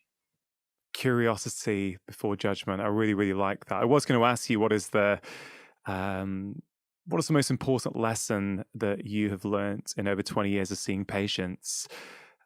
Not sure if you've just answered that or not without realizing it, but if I were to ask you that, what would you say? spending important time with your partner and your kids. I think that's the least valued, most important thing that I've learned. Nobody's going to give you a spot on your resume because you're a good dad or a good partner. Nobody's going to give you a promotion or give you more money for that. But I think that that's the most deeply gratifying human experience, at least for me, in terms of what I've been doing with my life around kind of family. For other people, if that isn't your structure, I think really being intentional about the quality of interaction. I'm just struck that I talk to many people for 45 minutes once a week, and over time I realize I know them better than many people in my own life, simply by just really listening to all of the nuance and intricacy going on in their inner world, and how hard it is for us to get into that space with people these days. I mean, I find that through this podcast a lot. I find sometimes, wow, I've had a 2-hour conversation with someone where I've been listening, attentive, not looked on my phone, not looked at my emails. I think, wow, I know some of my guests pretty well. When was the last time I had a 2-hour conversation with some of my friends like that, where we weren't distracted at all? Do you know what I mean? It's really been very humbling for me to go, wow, maybe that is something I can take away from the podcast into the rest of my life. One of the things that struck me about you over the years is the amount of vulnerability that you've been sharing about your own mental health. I think that's quite rare in this space, especially for men. And I was really curious in a broad way to ask you before we end about some of your take on the struggles that men have in terms of their mental health, and talking about mental health, particularly with this paradox, I think, in masculinity, where it feels like modern masculinity really is revolving more around a notion of strength through vulnerability. That I can be very open, humble, non-defensive, and that makes me stronger and more settled. But that's not in any way how masculinity has been built in the past, right? Tough, strong, silent, stoic, grit my teeth, get through it. I don't have pain. I don't have depression. And that's led to men mainly treating mental health through substance abuse. So 50% of men in America, 1 in 2, will have a substance use disorder in their lifetime. It's led to men being, particularly white males, are 75 to 80% of all suicides in the U.S. And it's something I've been trying to wrap my head around, both honoring the importance that we're at a certain moment in kind of the patriarchy and reckoning with masculinity, but also for those of us who are men right now, how do we think about mental health and improving our own mental health and ideas around male mental health? Yeah, I think it's a big challenge. Obviously, the statistics on male mental health are pretty alarming and worrying. And I have thought a lot about this as to why is this really become such a problem. And I think, just expanding out for a second, I think as modern life has changed so rapidly over the last 40, 50 years, I think women and men have both had their struggles in very different ways. I think a lot of women, a lot of my peer group, my age group who I talk to, a lot of my male friends as girlfriends or wives I speak to, really struggle with anxiety, with depression, with a lack of purpose. There seems to be something, and I appreciate I'm a man speaking about this, so this is just my perception from what I've picked up, that there's a real trickiness of actually, some of my peers have, been to university, had decent jobs, and they decide to start a family. They get pregnant, they have the baby, they're, let's say, staying at home for a period of time, and really feel this kind of lack of, oh man, I used to have a really important role in society. I used to really contribute with other adults at this job, whereas now I'm just at home with the baby. And I may be isolated as family. Maybe we've moved for work, so there's no one around me. There's no friends. There's no family. So, and then they see like these female celebrities on TV who seem to have the perfect boyfriend and kids and the perfect body straight, 6 weeks after pregnancy, which is then blown up in the press. And so there's this kind of feeling of discontentment that I just can't compete with this kind of manicured and probably unrealistic image that's there in front of me. So I think the changing gender roles are certainly playing a role here. And then for men, I think, again, I'm not sort of fantasizing about the past where women maybe knew they weren't going to get a job. Their role was to sort of bring up the family. I'm not at all saying we should go back to that, just to be really clear.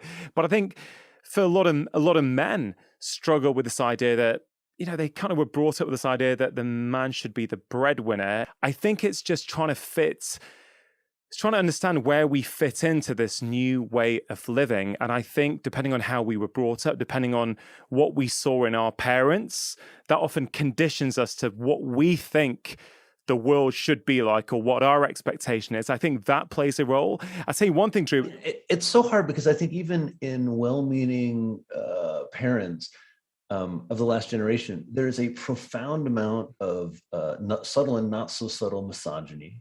There's profound support for sort of patriarchy and gender roles. I mean, it's really challenging to unwind. I think what you're speaking about is how, as you start a family and you see some of these traditional gender roles are like, I don't know, like I remember when we had our first baby and I thought I'd be a really, like right dialed into parenthood. And there was this way that I didn't quite know what my role was, like I wasn't a breast. And when like really there was a lot of crying, like I could do so much, but like I wasn't gonna really, I'm not mom. And I kind of came up with this phrase early. I said, I joked with friends that say, daddies aren't mommies. And as much as I'm a firm believer in full equality and a full feminist, there's a way that for me, fatherhood put me into kind of, I would say, worship and adoration of my wife, but of women in general, and of the really just profound ways that motherhood is not celebrated, that lactationing and breastfeeding is not supported, and that we really have our priorities wrong. I couldn't agree more. I had that same realization. I'd grown up, thinking about equality, and I completely support that. But I remember, like you, this moment when my son was crying, already fallen over, and I thought, I'm a pretty hands-on parent. I'm always around. I'm doing this. I'm doing that. He didn't want me. He wanted his mom. Right. That and for me, I think it was an affront to my ego at the time, all those years back. But actually, it is really, and I see this certainly with my wife and other women. I have a newfound appreciation of how incredible they are. Going through childbirth. Growing another organism, animal inside them, growing another person, that is something we will never do. We will never experience what that is like, or that the pain of, let's say, childbirth and how one gets through that. I really see a resilience in women, or I've got a newfound appreciation of that resilience in a way that I possibly didn't have 10 or 15 years ago.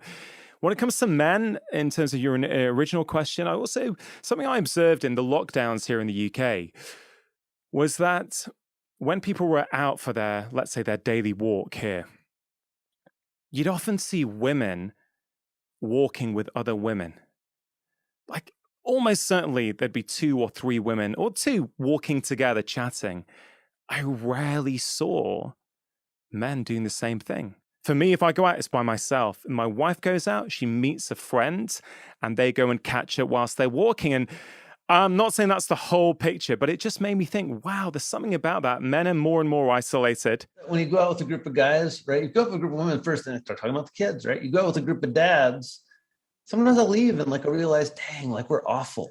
Nobody said like, hey, how are the kids? How, like sometimes, but oftentimes, it just kind of has woken me up to, again, just kind of biases and values that I wanted to check and make. When I noticed that after dinner, I made sure the next time I made sure I asked everybody about the kids, and got that conversation going. But I think men and women, there's also we can support equality, but also recognize that we can be different in some ways as well, and we don't have to nullify that part of ourselves. I think that is again, it's like everything we've been talking about. There's nuance to everything. It doesn't have to be. The uncomfortable part for a lot of men is also really being very, very clear and committed to the notion that there's lots that women are better at.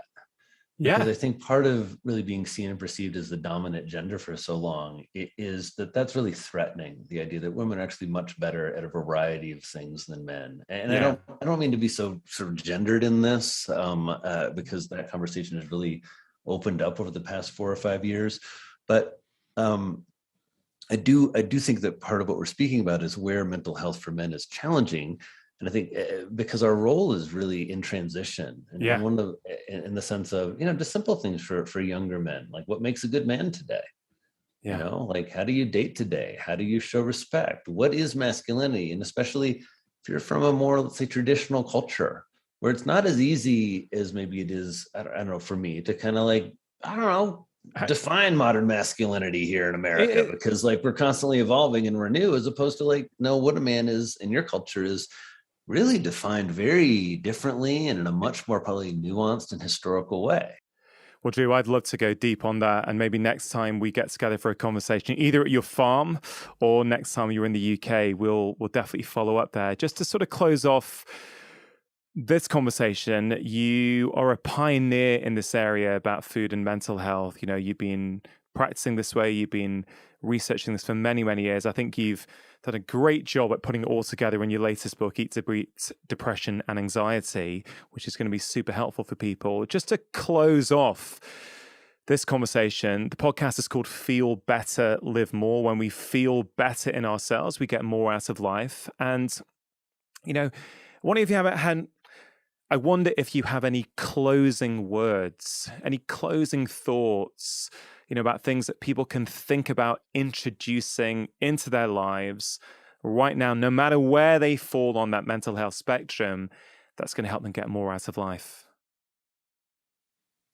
Well, I would think first is validating the importance of self-care, and that self-care isn't selfish, that self-care is foundational, and be clear and rigorous and kind and loving in your care of yourself, starting with the words that you use and the time that you give yourself, to the types of nourishment and the foods that we've talked about in this episode that fuel the brain and can fuel and improve mental health based on the most recent research.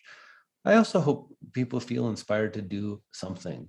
That mental health is an active process. Increasingly in our clinic, we talk about the concept of mental fitness, that we're really working on improving our capacity for emotional connection, our capacity for love, our capacity for creativity, that we're really in our daily lives and rituals and habits.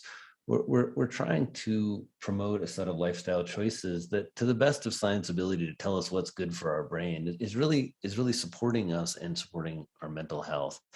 And there are lots of ways to do that, I hope, is the other good news you hear, and lots of science supporting the notion that your brain and your mental health evolve over time.